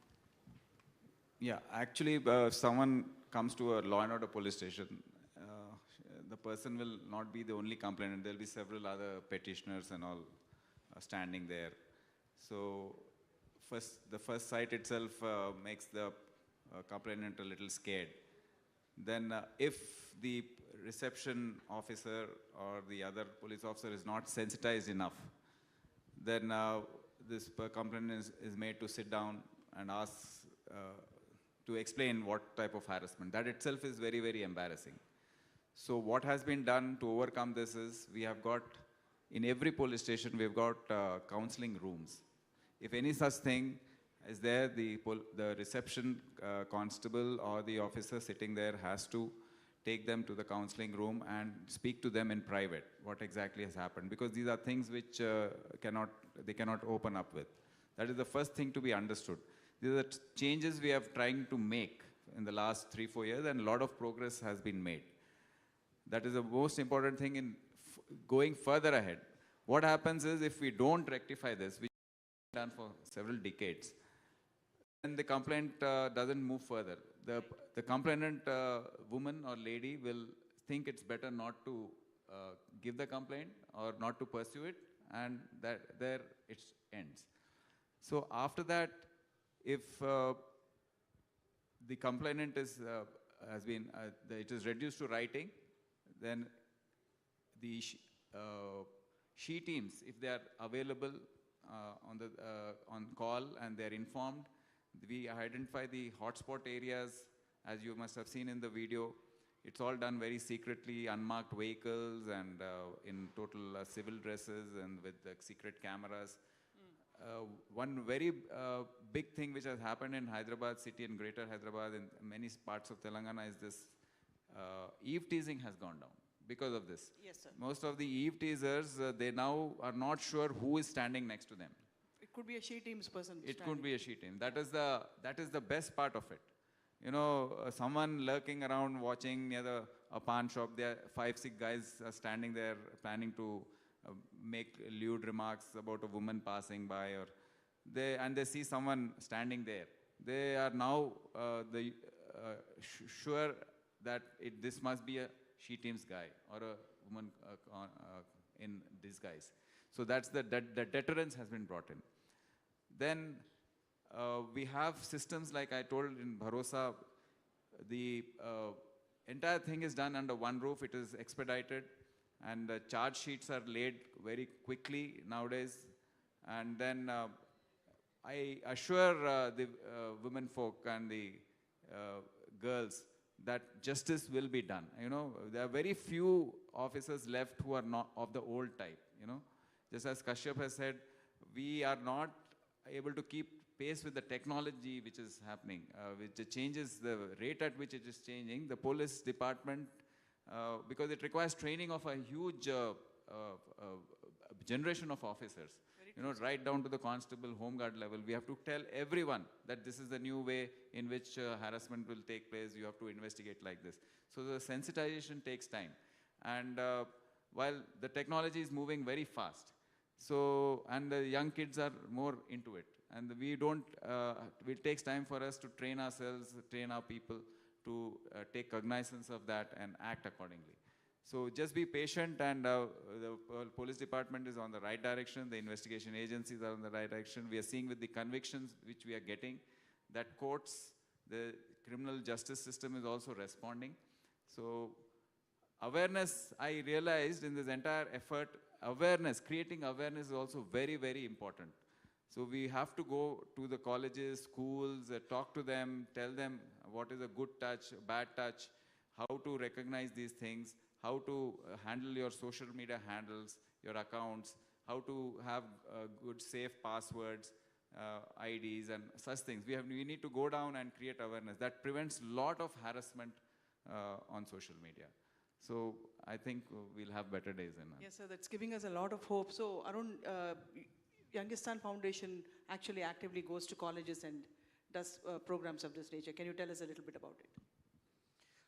I think one of the one of the closest thing that we like to do is working with children and young people, because it says 60% of India population is still below the age of 35, and they have to be enabled and they have to be strengthened to fight harassment or cyber crimes or anything as such. So we have been doing quite a lot of awareness on child sexual abuse, harassment towards women. We do awareness on fake news. We do awareness on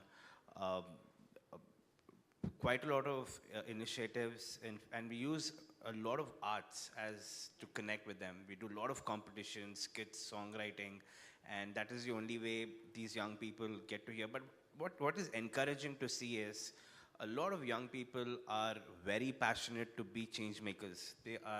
But they miss out on a platform. They do not have that platform where they want to go into the community and do things. And that's when organizations like us play a bigger role, where we give them an opportunity to volunteer. And they feel like heroes when they're on ground and impacting lives, touching lives of people. I think more and more these kind of opportunities needs to be given to the young people and children, so that, Srinivasa was telling how we're planning to come up with a volunteering program for the children, so that they become an on-ground citizen to protect their own community. So these are some initiatives that we are trying to do, but coming back, these children and young people are going through a lot of things at home. I think pandemic has brought them down a lot. They have lost on education. They have seen a lot of internet crimes, abuses that we've seen with young people. And I think it's time, I want to reiterate, calling out. I want to encourage all the people who are watching. It's time for you to call out harassment, because it's a chance for you to become that hero. And they say every superhero has a story. You can become a superhero for somebody else's life, and you share your story, because it's not okay to face harassment, and nobody should be facing that too. Right, we have a lot of young audience here. So just before I speak with Mr. Srinivas Rao, can you raise your hands? How many of you have ever escalated harassment, or have ever complained to authorities or taken it further? Can you just raise your hands, just for us to have an idea? So assuming that everybody is harassed at one point or the other, in their life, on social media or I'd like to know if anyone has never been harassed or felt like they were never harassed. Is there anyone here in the room? Oh. Yeah. So looks like we don't have too many audience here who has actually escalated an issue, but that itself shows, where we are. So we have a question here. Does anybody have a question for Mr. J. Srinivas Rao? You have a question, ma'am? The mic will come to you, ma'am.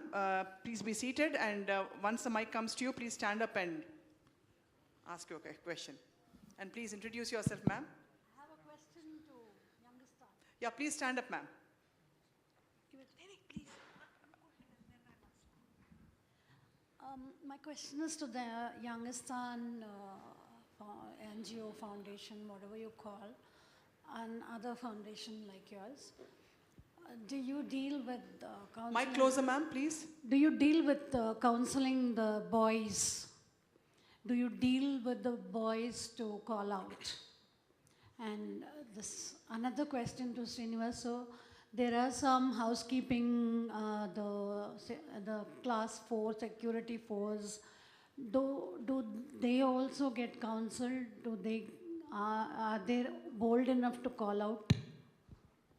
First to you, and then to Srinivas.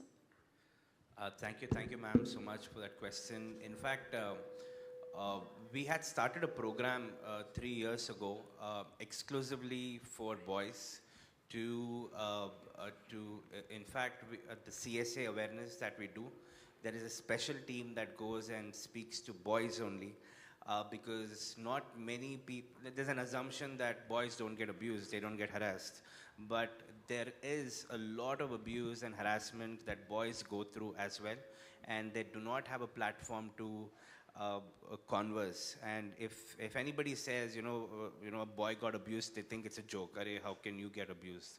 But we've done a special initiative for that. In fact, we go to colleges, schools, orphanages, communities, and have a special conversation with only boys, and encourage them to complain and also speak about harassment that they've gone through. Because I was one of the victims. I've been through harassment when I was very little, and I haven't shared that story to a lot of people with the fear of stigma and post. In fact, we have noticed a lot of young boys speaking up after the conversation. It's very important that we have more and more of those conversations with boys as well.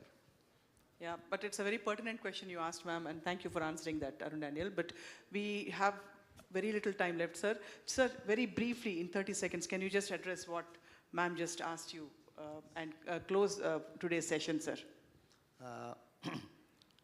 If I remember rightly what you asked me, I think you're talking especially about domestic workers. So, as it is, we did not have any specific program done for a particular category of people. But one thing is, which have gone a big way is, through TSAT in Telangana, we are able to reach out to almost 2 lakh plus, or even 2.5, it is a target group, school children plus Anganwadi centers and the teachers. So that part we have been able to initiate in a large scale. And there are a lot of areas like the subject you raised in, that definitely one area who are very vulnerable, for sure. Right. Because this experience, while I was working in Delhi, I have seen that as part of a study. I was quite shocked to go through the facts, though it is not, it will not get into it at this point, but that's a very important area. Thank you, madam, for raising that. I think that section we need to look at as a commission, and probably many of us together even can work on it. But at this point, I want to share one important fact, authentic fact by National Family Health Survey. Just for everybody's knowledge, I think it gives a kind of a thinking for a moment. Briefly, sir, if you don't mind. Very briefly, just, yes, thank you, sir. Numbers only. So, 2021 NFHS survey conducted across 18 states, of which what broadly came in different states taking together, 83.8% of them say that men are justified to beat their wives. Say that men are justified to beat their wives. This is the opinion of the women. And similarly, the men surveyed and their opinions, 81.9% says that they are justified to beat their wives.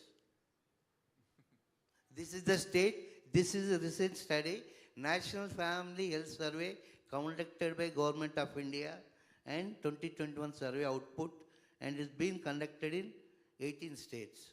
Right, sir. So I want you to know these facts and begin to think critically, and thank these two institutions, Truecaller and News 18, to coming up with this. And this consciousness building effort at Taj Krishna should reach last village in our state and in the country, everywhere. Thank you so much. Thank you very much, sir. So I'll just very briefly sum up that we have started a very, very pertinent dialogue today here. And we are hoping that this dialogue, which News 18 and Network and Truecaller have initiated, will bring about definitely a certain impact in changing the mindsets of people. So we are calling out harassment, and we are inviting men to participate in this crusade. And we have a lot of unknown gray areas which we have to steer our ways through, especially with all the laws that we have in place. But when it comes to implementation and calling out and taking the right action, proactive action, I think we still have a long way to go. But with the help of the police department, with the help of people like Mr. J. Srinivas Rao, and with people like you as ambassadors of the change, bringing about change, Parupalli Kashyap and Arun Daniel. I'd like to thank you all for being part of this dialogue today.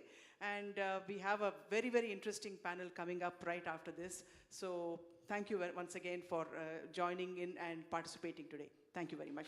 Thank you, sir. Thank you, gentlemen. Could you please stay on the stage? May I now invite Mr. Manincha once again, Director of Marketing at Truecaller, to please felicitate our guests.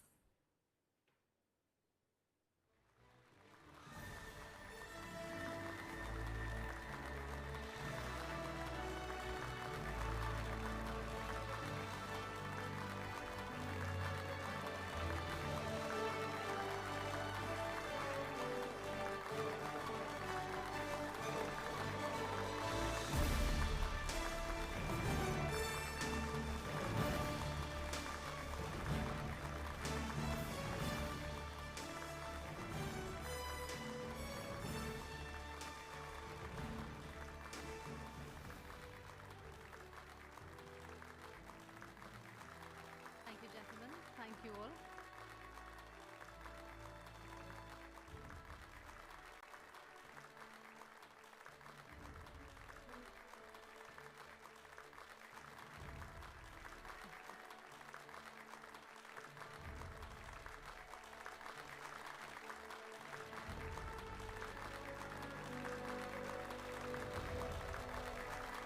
Thank you, gentlemen.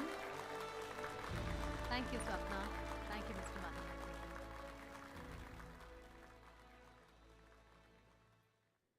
A big thank you to all the panelists, and thank you once again, Sapna and Manan.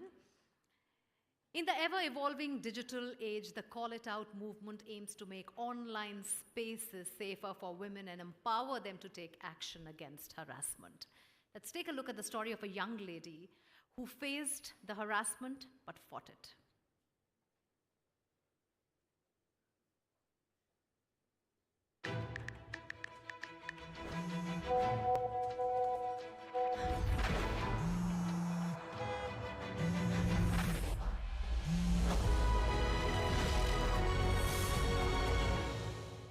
I'm Satya Tharyan. I recently turned 28 years old. I'm from Mangalore. I'm a full-time content creator.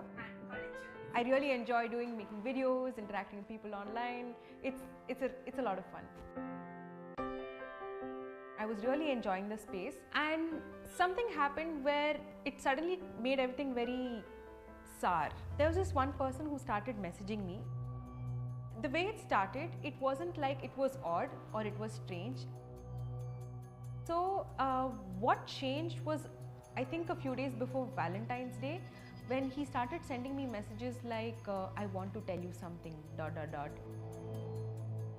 These are the kind of messages that women encounter so much that it's almost become normalized now, and you just ignore it. And then he started sending me a lot of messages, and I restricted him. He would just keep sending emails one after the other, So I started ignoring it.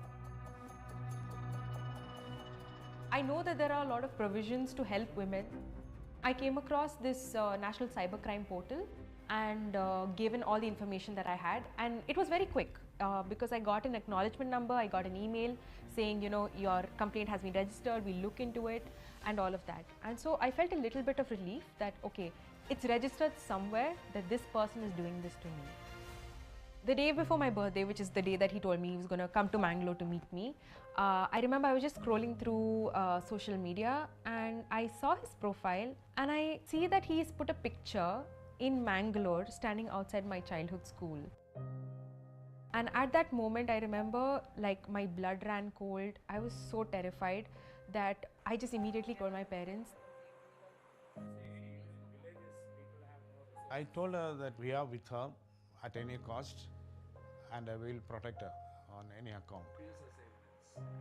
It made me feel better knowing that my parents were calm, that they didn't panic, and they just also wanted to make sure that I was safe and I was calm.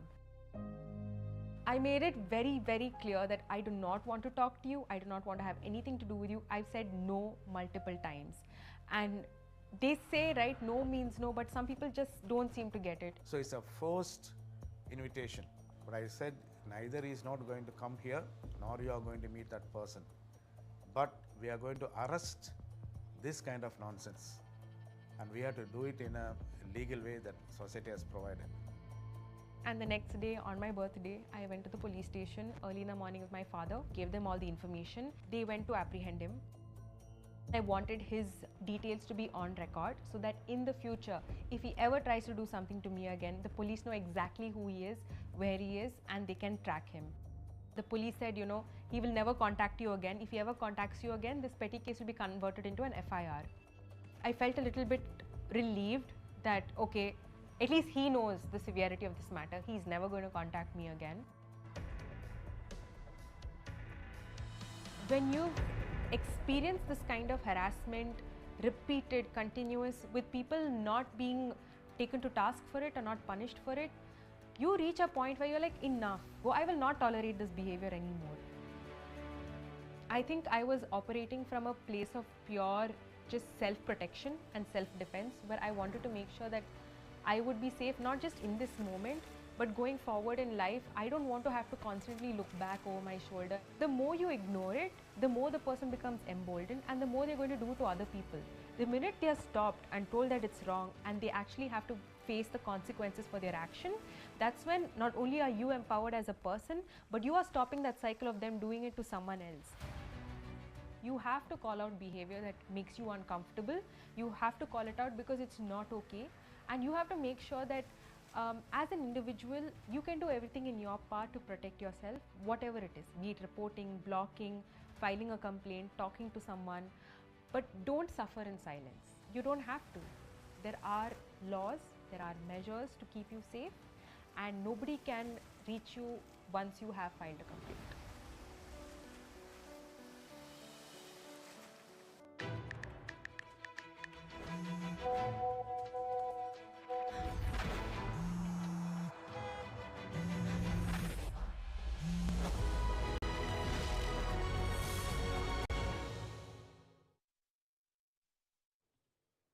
Well, when it comes to harassment, call it out because it's not okay. That's the key takeaway from this powerful story.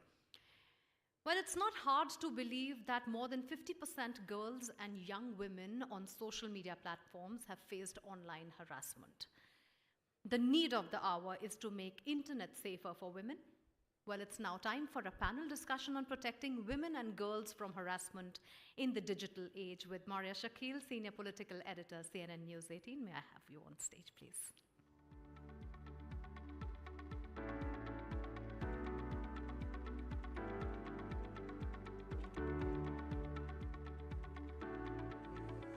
Invite the panelists straight. Swati Lakra, please come in on the stage, ma'am. Jayesh Ranjan, Upasana, and Pragya.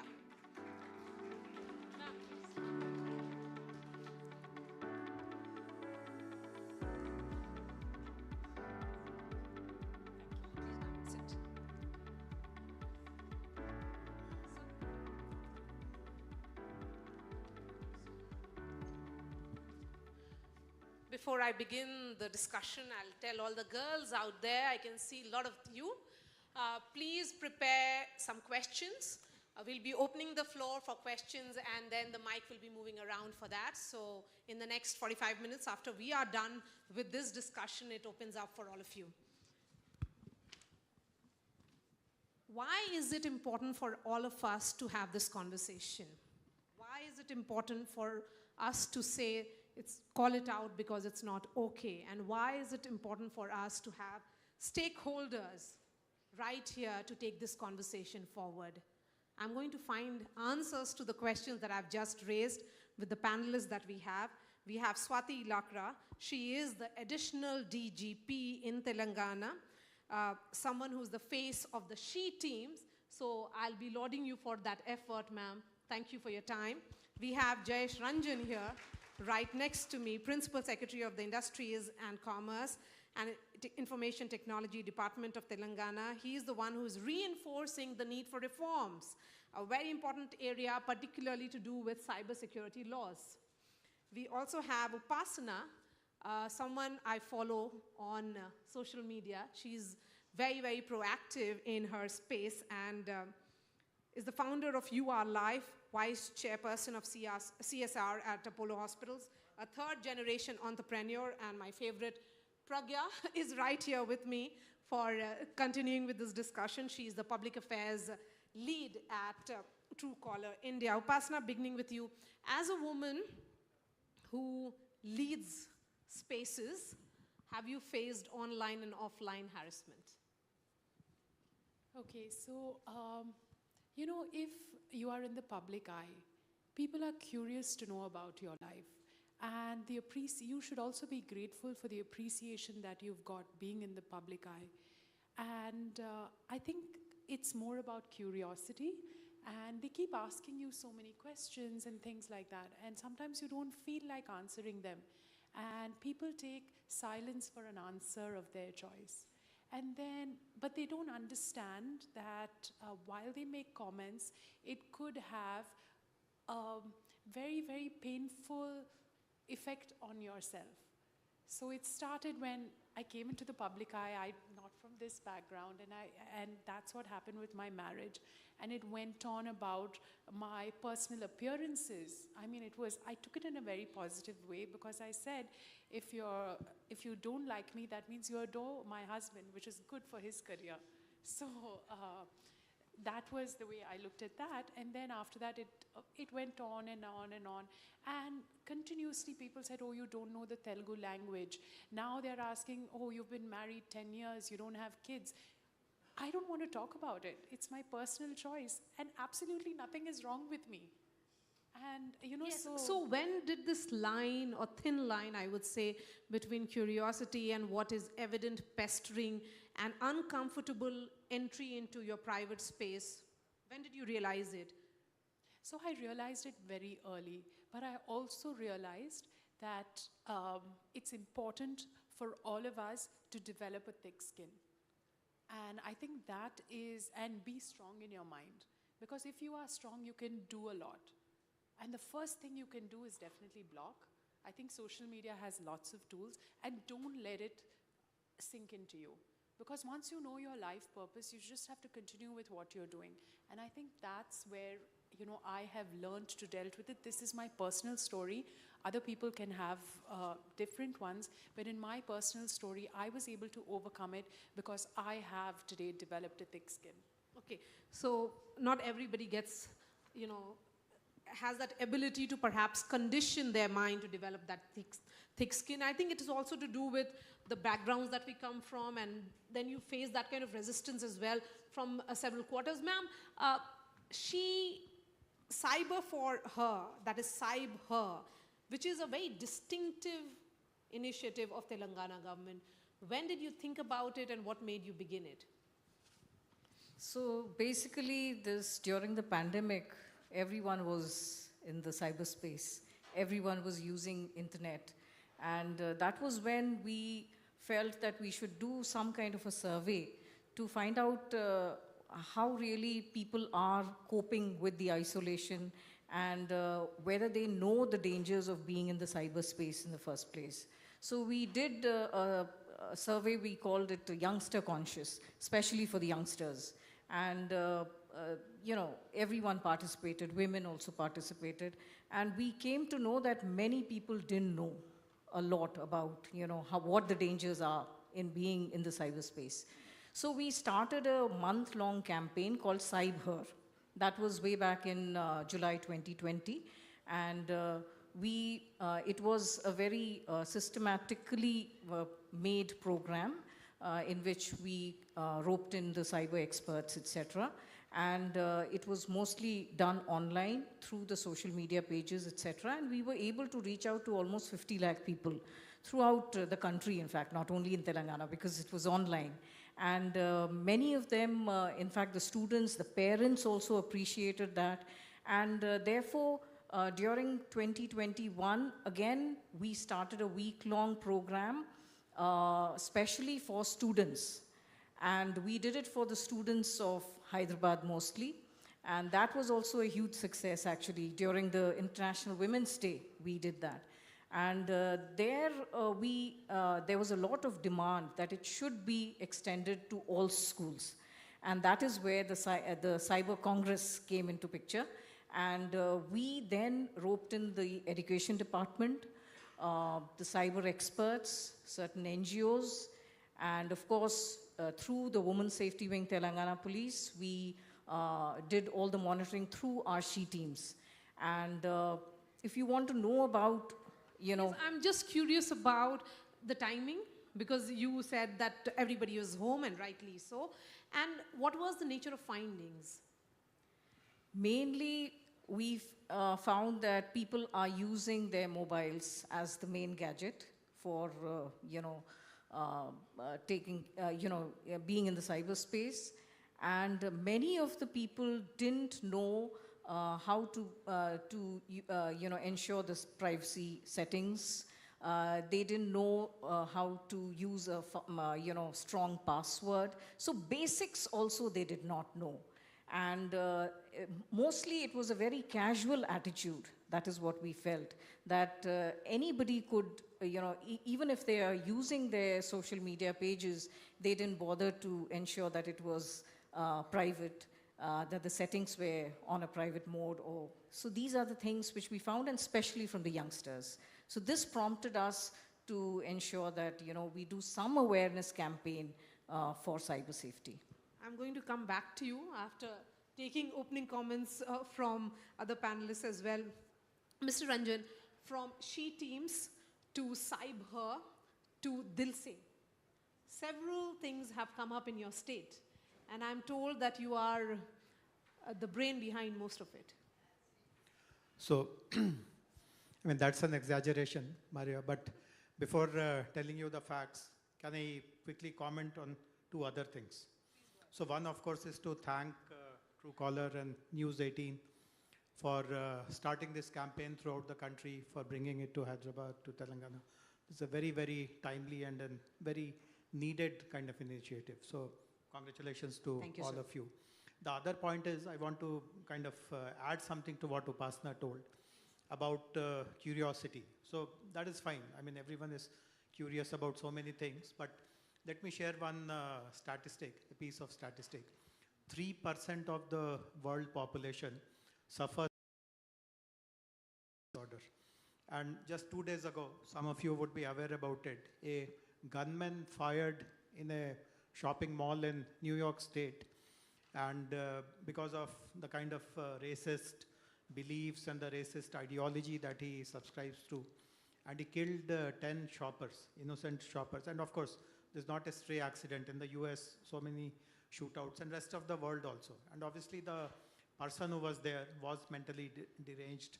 So again, as I said, while as long as there is some healthy curiosity, or even if it is unwarranted, to that extent one can still manage. But what about the people who are, so for instance, we saw this video of the YouTube content creator who is being stalked. So obviously the person who is doing that is obviously something is wrong with him.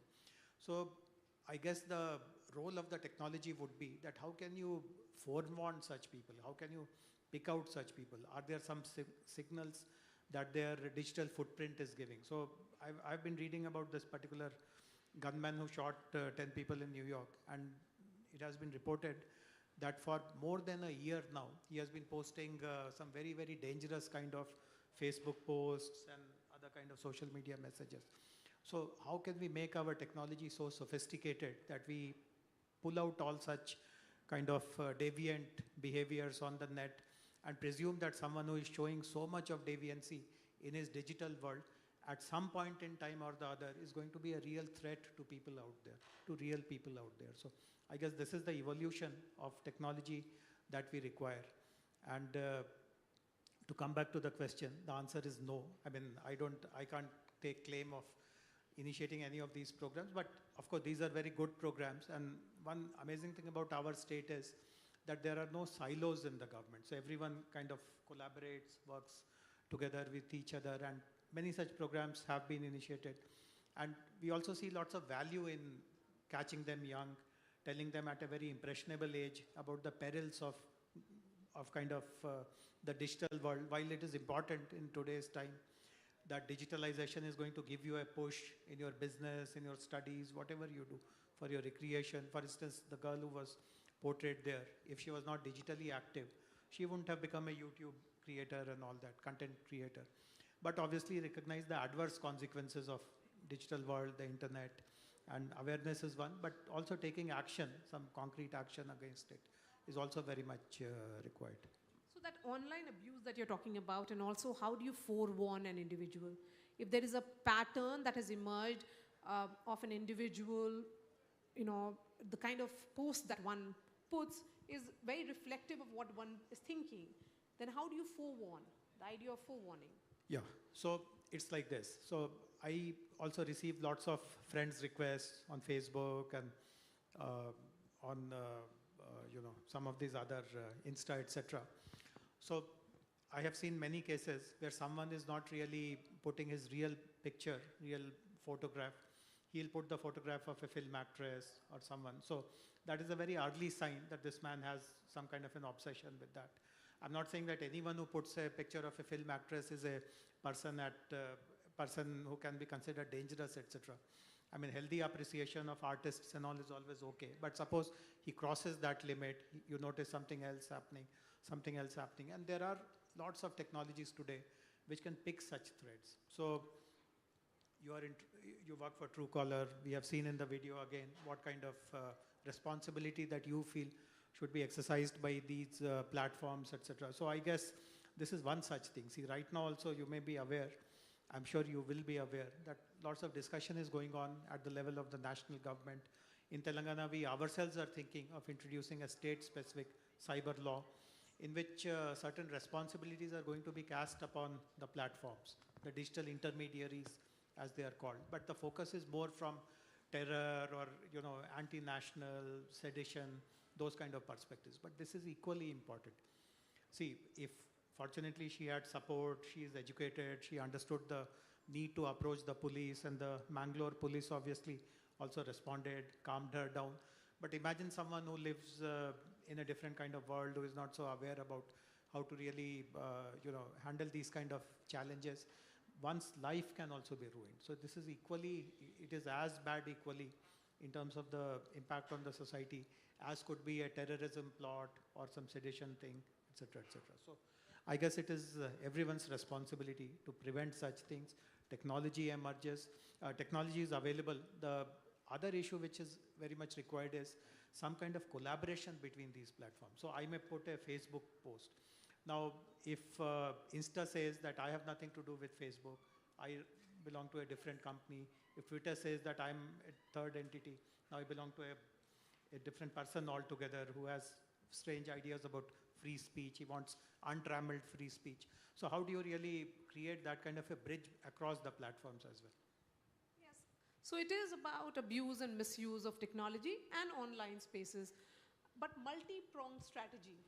And the role of various platforms, particularly tech giants such as yours. Pragya, it cannot be just about, I know you were with WhatsApp before you moved to Truecaller, but WhatsApp, say a Facebook or others cannot just say that ye hamare saath nahi ho raha, aap unke paas jaiye. How do you look at these collaborations? No, I think, everyone's raised really important points here, and I think I just want to start off by saying that, the issue of women's safety is something which is really close to our heart, and it percolates all the way from our founders who believe that, our mission is to actually build trust in communication by making sure that it's safe and efficient. And this is particularly important, and which is why we've been doing this campaign for the last 5 years. Of course, we've upped the ante this year, and, we have we launched on the 29th of March. We did our first on-ground event in Delhi, a national-wide campaign, and now we thought it's very important to, go deeper and bring it to states. And which other state but Telangana, because, you're sort of front runners when it comes to technology, innovation, research, and even regulating technology platforms. And I think we generally welcome regulation, because there must be balance. If there is an opportunity for us to express ourselves on social platforms, there should also be a way to make sure that others are not getting, I would say, harmed in any way. To your point, Upasana ji, that you said about developing a thick skin, I think what we are trying to do just beyond what we can do on our platform is actually go out and do a bunch of online trainings, do it in 5 states and 5 regions, and go to schools, colleges, even corporates, go to police officers, local administration, and talk about the rules of the road. What is the digital etiquette that folks must be following? Because, as Swatiji was mentioning, many more people have started using the cell phone because that was really our primary mode of communication during the lockdown. We were talking to friends and family, but we didn't really understand what is the right way to keep ourselves, protected. What is that sort of kavach that you need, that safety that you need in order to make sure that while you communicate with your friends and family, you're also not opening yourself to scams and frauds and, a lot of spam communication as well. And one of the key initiatives that we rolled out during this time was actually with the Ministry of Home at the center, where, I'm sure we all faced oxygen concentrator calls and remdesivir and Fabiflu, and people posing to actually supply all of this to you. And when you actually in that desperate situation transferred significant amounts of money, they pretty much disappeared. And so a lot of these people went out and filed FIRs. And what we did is worked with the Ministry of Home and marked a number of these numbers as COVID fraud on our platform. So when they picked up the phone and tried to call their next victim, they had a lot more context. They knew that this was somebody who was committing fraud. And so you chose not to take that call. And I feel, therefore, Truecaller is playing a pretty significant role, not just in women's safety, but more largely around safety in digital communication, and specifically around women. We have about 50% of our user base in India using Truecaller, and they use it as their first line of defense. And that's because when you have context and you know who's calling you, you have the ability to, of course, block them when you're talking to them.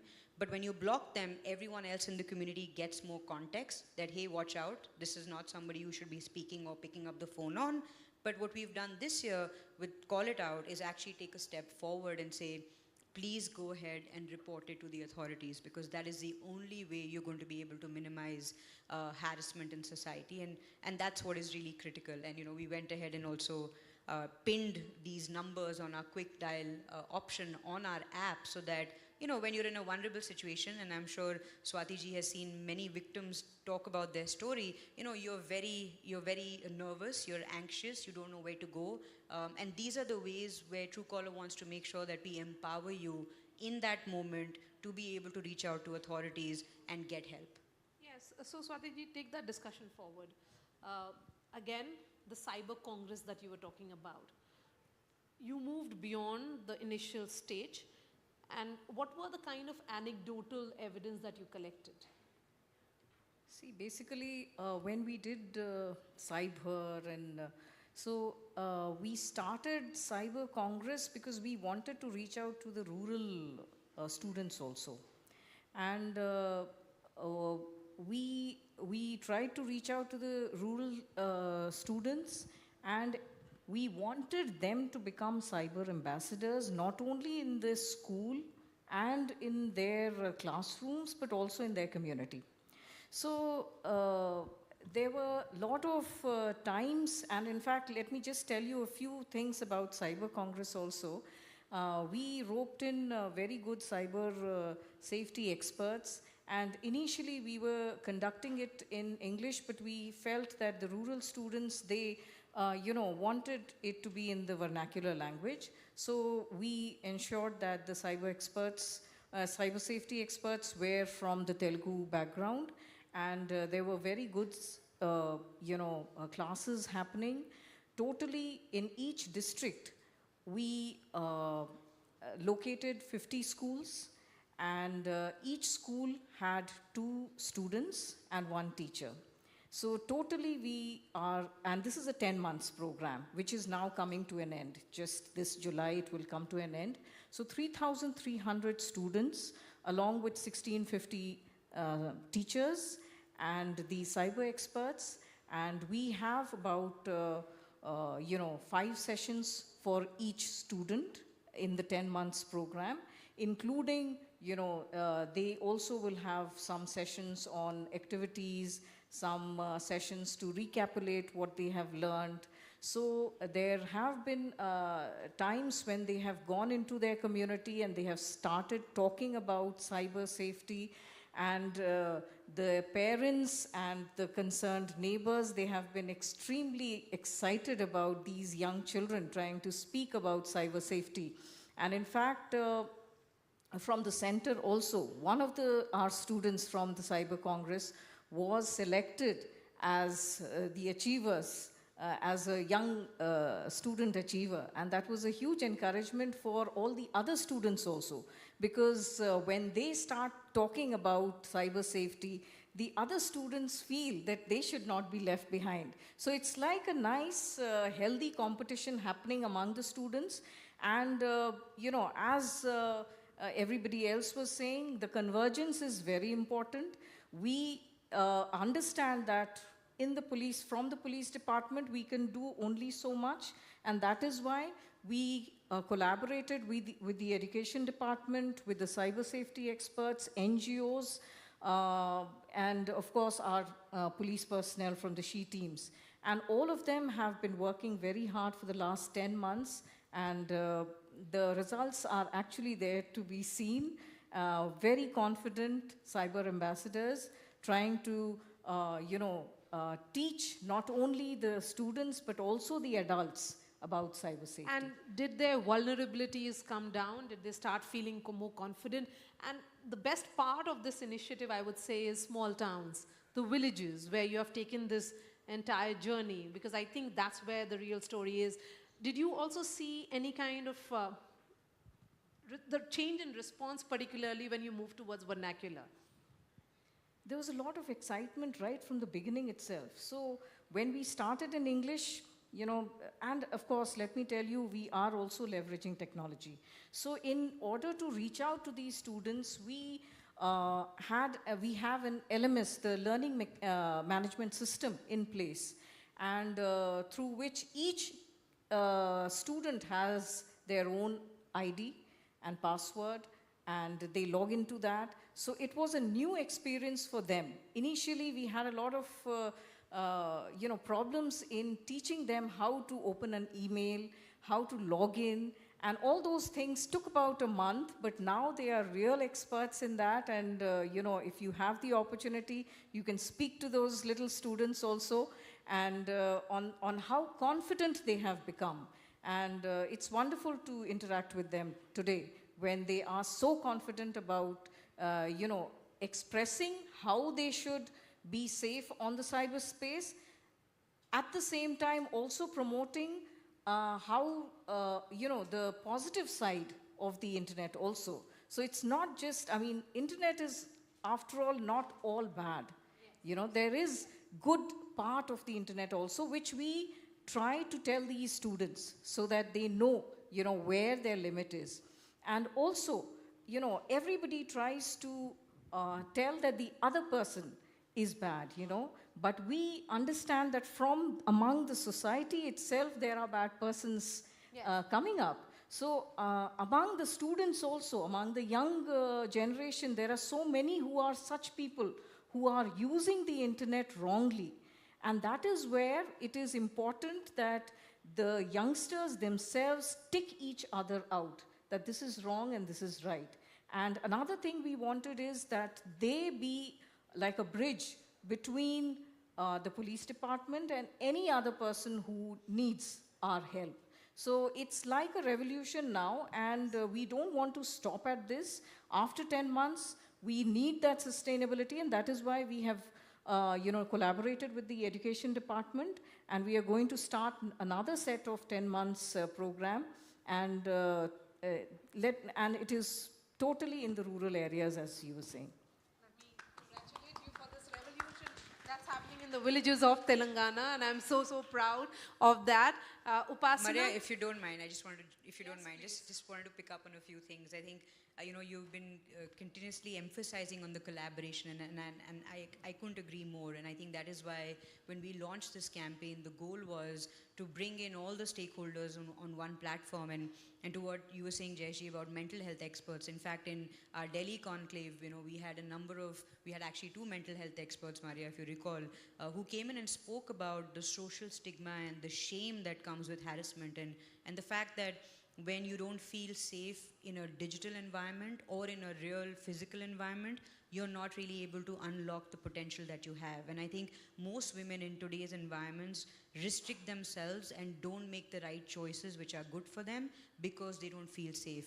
And more, the internet is becoming the digital square, for these sort of conversations. And if we don't know how do we remain safe, or we don't understand what are the tools we can use to actually be safe and yet grow our small business or talk to our friends and family, or like Upasana ji, post some incredible content which is very inspirational. I follow you as well. And if I don't know what the rules of the road are or what the digital etiquette is, it's like every time, I remember, and we all do when we are kids, we go out, we have certain rules. Our parents tell us, hey, don't talk to strangers, don't take something from someone you don't know. And that's what we're trying to do with a lot of our curriculum, which we have on our itsnotok.in website. You can go visit it. And it's like the 5-6 tips that you can take away to make sure that how do you keep your digital communication, whether it's on social media channels or just over phone calls and SMSs.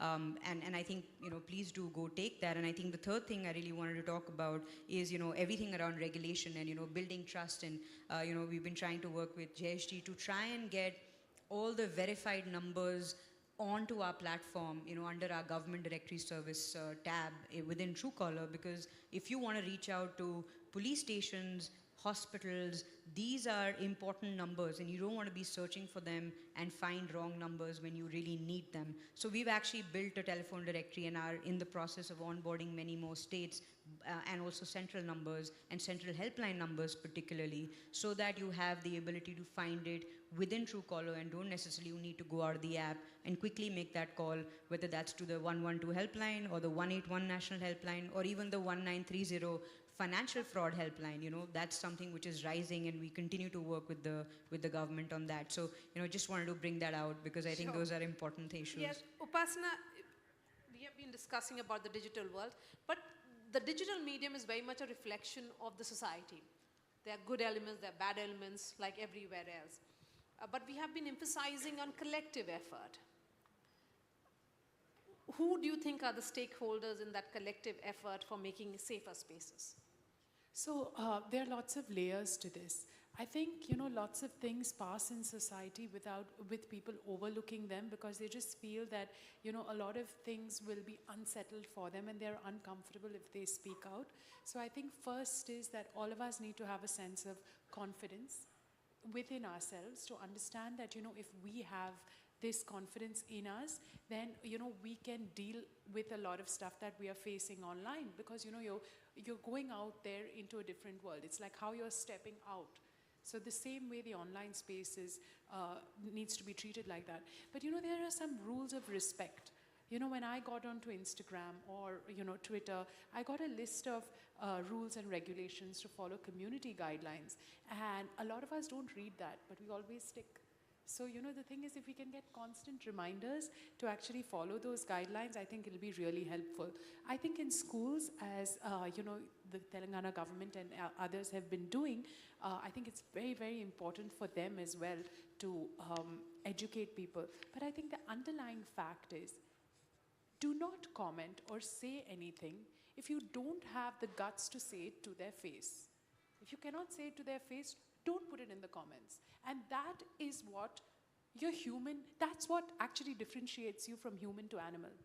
So, if you are a human being and you're proud of being one, then please have the guts to say whatever to people's face. And don't shy back and, write things behind someone else's skin. That's one. The other thing is, the other part of the spectrum is that, can you imagine what the person that's harassing someone is going through? Obviously, there's something not right with the person, as JSG has spoken about, So I think we should go out there and try and help them in the correct way possible. Right now, the person who's being harassed is getting help. I think we should start helping the person who is harassing as well. So, if you take care of that person, obviously something is not right with them and their family. And I think sympathy should be shown to both ends. What digital Can I hygiene? intervene once Yes, here? please. Actually, very rightly put by Upasana also. In fact, from the SHE team side, when we are nabbing people, initially the only thing in mind is punish them. but we try to, know why they are doing what they are doing.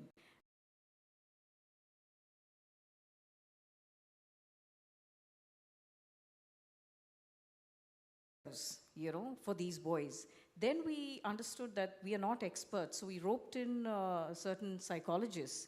And now every month we are doing counseling for these young boys, and there has been a marked change in the statistics also of those who are minor delinquents.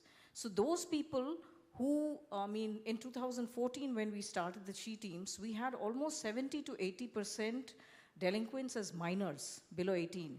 And now, after all these awareness campaigns and these counseling sessions, it has come down to almost 20%.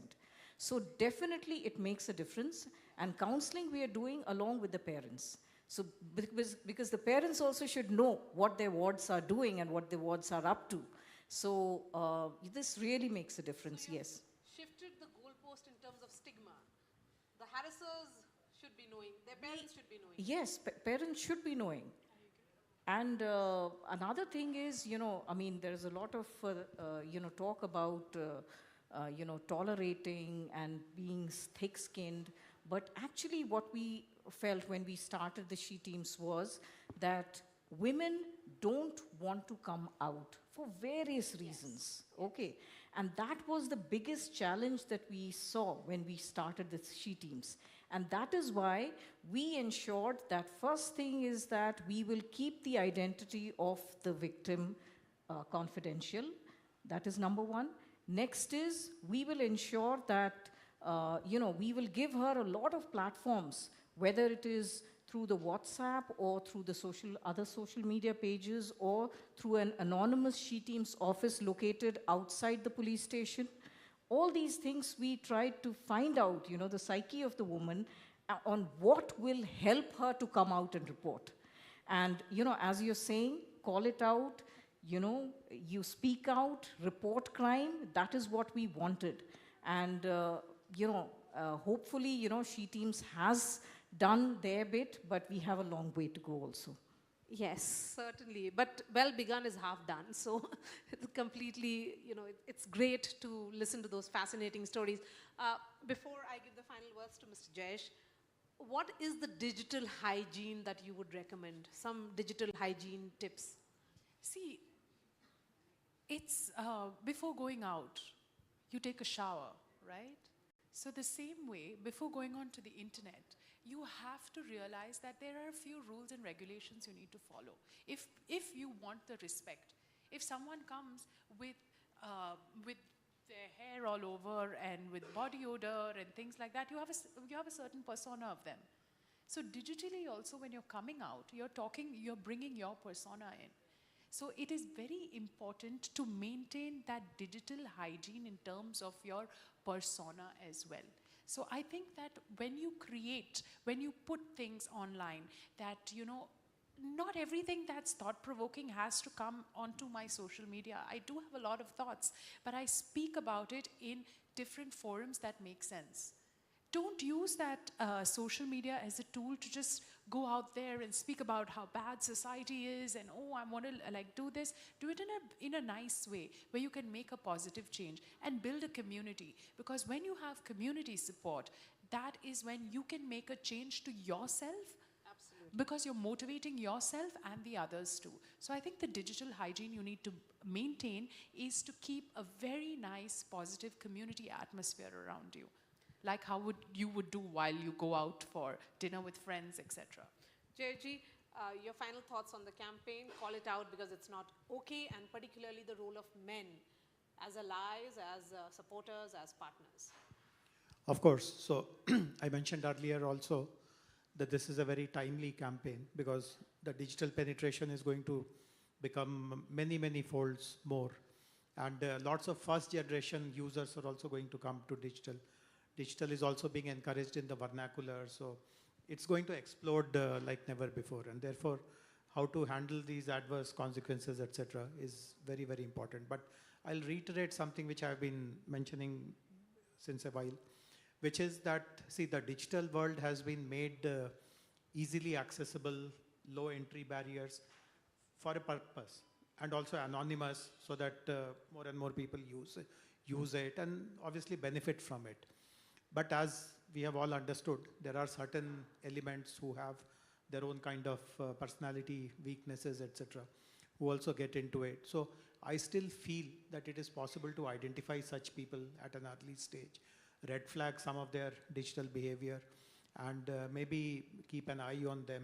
And it's not to say that there's no, the wherewithal with all the large companies and even with the government is not there, but definitely much more coordinated effort is needed. So for example, if I'm creating a Facebook account and instead of putting my picture as the profile picture, I put someone else's, some film actress's picture, or I changed my DP every so often to kind of put someone else's picture, etc. Some red flag should be raised. It should not mean that I'm immediately suspect of something more heinous, but definitely some alarm about my behavior should be raised, and eye should be kept on me, and we have the wherewithal to do all these things.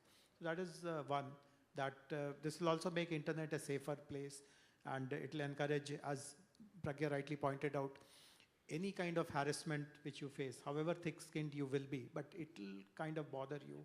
It will pull you down. It will, at least for a moment, it will cause some element of sadness in you, and obviously that kind of inhibits you from doing something more on the internet as per your full potential. So that is the loss that we are kind of causing to the society by encouraging, or by at least remaining passive about some of these delinquencies which happen on the internet. And obviously men have a very important role to play. So while Swati is mentioning that they do counseling of the parents, see, if you really dive deep into this entire sociological phenomena, it all starts from the child rearing practices. When a child is small, and if you give a signal at home that between the parents, like if the father shouts at the mother or even hits her in some context, it's all okay, it's very manly to hit your wife or abuse her, etc., etc. These are the signals he grows up with, and obviously when he gets a chance to get into a world which has low entry barriers, which is anonymous, it doesn't cost anything, he kind of misuses his position. So larger social issues are obviously there, but men have a very important role to play, no denying that. Okay, let me open the floor for the questions now. Please go ahead. Yes, please. I'm going to ask the mic to be moved. Please introduce yourself and go ahead. Good evening, everybody. I'm Mrs. Wing Commander Sanjay Vidyadharan. I'm from Air Force. I'm an ex-Indian Air Force officer. It's a general question about ladies being harassed. Like if a lady is harassed and the culprit is pinned, an FIR is raised, but the bottom line is after the FIR is raised, a lady has to pay to hire a lawyer. Is there a way where, a legal aid is given wherein, you don't have to get justice by paying money, by having a hole in the pocket, immaterial of financial status, whether poor or rich? No, once an FIR is registered, the government takes care. Okay. We give there's something called the public prosecutor from the government side. Exactly. They will take care of the entire case. So yeah, but what I mean to say is, like, a lady is harassed, if she has to have justice, she has to pay for it, right? Because I have read, like, legal aid is given only for financially weaker segments. No, as I said, once the case is registered, we take it up. Okay. It's our case. It's the government's case now. Fine. And we will fight for the victim, basically. Okay. Thank you so much. Okay. Thank you. Who next? Please raise your hand. Let the mic be moved. Go ahead, introduce yourself. Yeah. Hello, this is Hajra, currently engineering BTech final year student from Shadan Women's College of Engineering and Technology. A student entrepreneur. I have a startup named Alphaed where we aim to revive schools and manage schools, okay? So, community lead at Adventure Park too. So, Adventure Park is a place which supports the students. Hajra, will you be able to, place the mic closer okay. to you? Yes, so, community lead at Adventure Park too. So, Adventure Park is a place where, we help students to convert their raw ideas to businesses. So, listening to my introduction, everybody feels that I am really confident or, I can fight to the world. But I just want to share a recent incident, March incident, where I was been going through an harassment since last 7 to 6 years, but could not, let it out. I could not call it out. So, Well, you're calling it now. So exactly. massive, big strength to you. I never Well done. imagined myself, speaking something like this in front of these people. I mean, such, a large number of people, because I could not even speak it in front of my parents. Where I go in my office, Adventure Park, Miraj Fahim, he's the CEO of Adventure Park. He created a really good community of people. I used to go there and, spend my days there just because I want to ignore that man at my home. He was my neighbor. So, coming there, there were many times I got, mentally, I was not able to, concentrate on my work and stuff. There was a time where boys in our group, while we were highlighting the roles of a men in, all these scenarios. In my case, the major role were played by the men. They were two guys named Osaid and Faik. They run a women's safety startup. They make a jacket, electro jacket. So whenever woman walks in and if she have a fear of getting attacked, there are 2,000 volts of electricity. She has to just on it and a man get tased.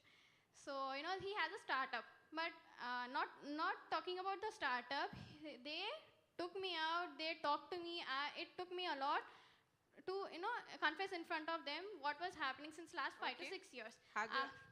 You have to sum it up now, please. Okay, after listening there, they pushed me to the Bharosa and She team.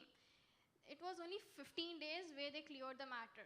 I mean, I was so scared, and my home, at my parents knew nothing about it. Even I'm standing here, my mom and my dad know nothing about it because I'm scared that they won't let me go out after listening this. But She team and Bharosa, they completely maintained the anonymity of it, and they handled the case so smoothly. Initially, I just went to check it out how they work, if my name could come out. But Thank you, Hajra. Thank you so much. So Thank would you you so say something, and then I'll take the other question. See, I have nothing to say except to say that I feel very ashamed that there are men in the society who do these kind of things. I think someone in the previous panel was telling that no doesn't really mean no to some people, and it's very, very unfortunate and matter of great shame that such people are still around. Yes, In fact, I would also say that, men are our greatest support also at the same time. Because she teams as such, when we say she teams, the nomenclature seems to be only women. But most of our she teams are men colleagues and our men, officers who are part of the she teams. So it's not that all men are bad. In fact, we keep saying, when I go to the colleges also, I tell them that 85% of men are good. It's only the 15% who are bad. And why don't you please ensure that those 15% of people behave themselves? So definitely men are not bad. I will definitely not say that. But yes, there are such people in the society, and we have to all come together to ensure that they are. I'm so glad you brought that up, because I think, with Call It Out, that's been our intention, where for women, of course, like herself, where she feels empowered because she sees 5 other women talking about an issue like this. And we had a similar experience in Delhi, where Shaina ji actually spoke about her harassment case for the first time and said that she was, harassed extensively. But when you have many more women joining together and talking about this, I think more and more girls in this room get inspired to say it's not okay. But also encouraging men to stand up and say, if you're seeing harassment, please call it out and go out and support the woman who's being harassed. So, thank you so much for sharing your story. Do we have one more story, or I can wrap up this discussion? I then? have a question, if you don't mind. Yes, please, go ahead. And I would really like any one of you to answer it for me. What is the definition of harassment? Is a woman cooking at home every day harassment? Is it... What is the definition of harassment? True definition. So, in a very deeper way, that is also harassment, because you have created a stereotype of a woman a patriarchal stereotype. The woman is only good if she's confined to a kitchen and also that's also harassment. See, I guess the way one would define harassment is that anything which is done to block her potential, block her true potential, in my opinion, will be harassment. Okay, let's wrap up this discussion. Thank you so much for joining us, Jayji, Upasana and Swati. Thank you so much for your time, and let's invite Pragya to felicitate the guests. Yes, no, thank you so much for being here. It means a lot to us, and it was a really fruitful conversation.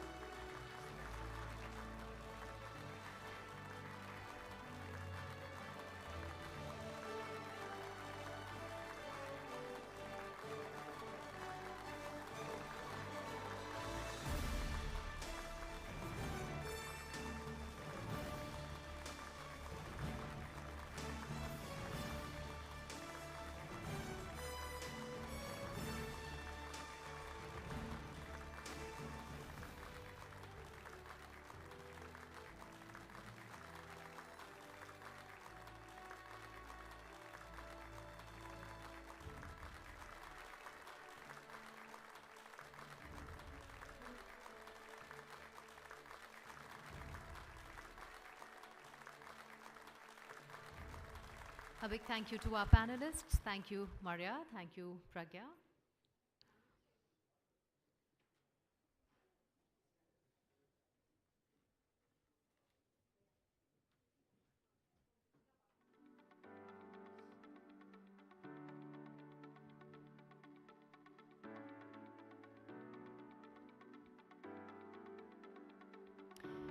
To keep the cyberspace safer for children, the Telangana police has started training students and teachers in fighting cybercrime.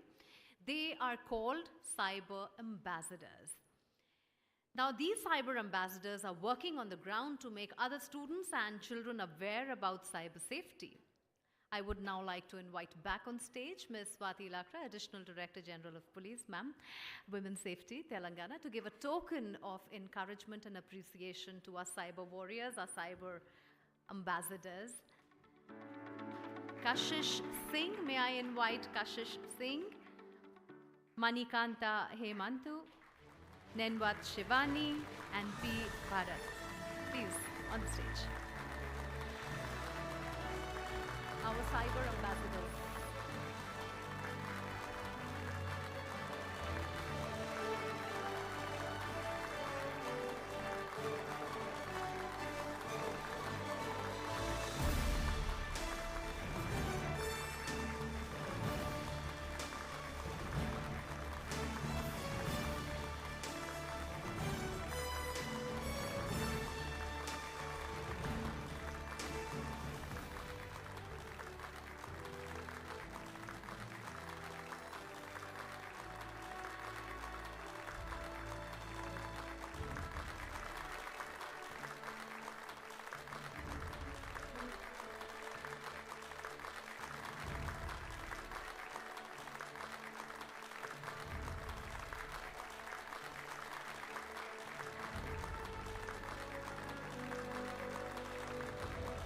Thank you so much. Well, on that powerful note, we come to the end of the Call It Out Telangana Town Hall. I would like to thank all the dignitaries, honorable ministers, policy makers, law enforcers, influencers, and other leading voices from diverse fields who have joined our fight against harassment. And thank you all for being such a wonderful audience. It's time now to stand united against harassment and become the change we want to see in the world. Call it out because it's not okay. Call It Out Telangana Town Hall is now closed, and I would now like to invite all of you for dinner. Thank you so much.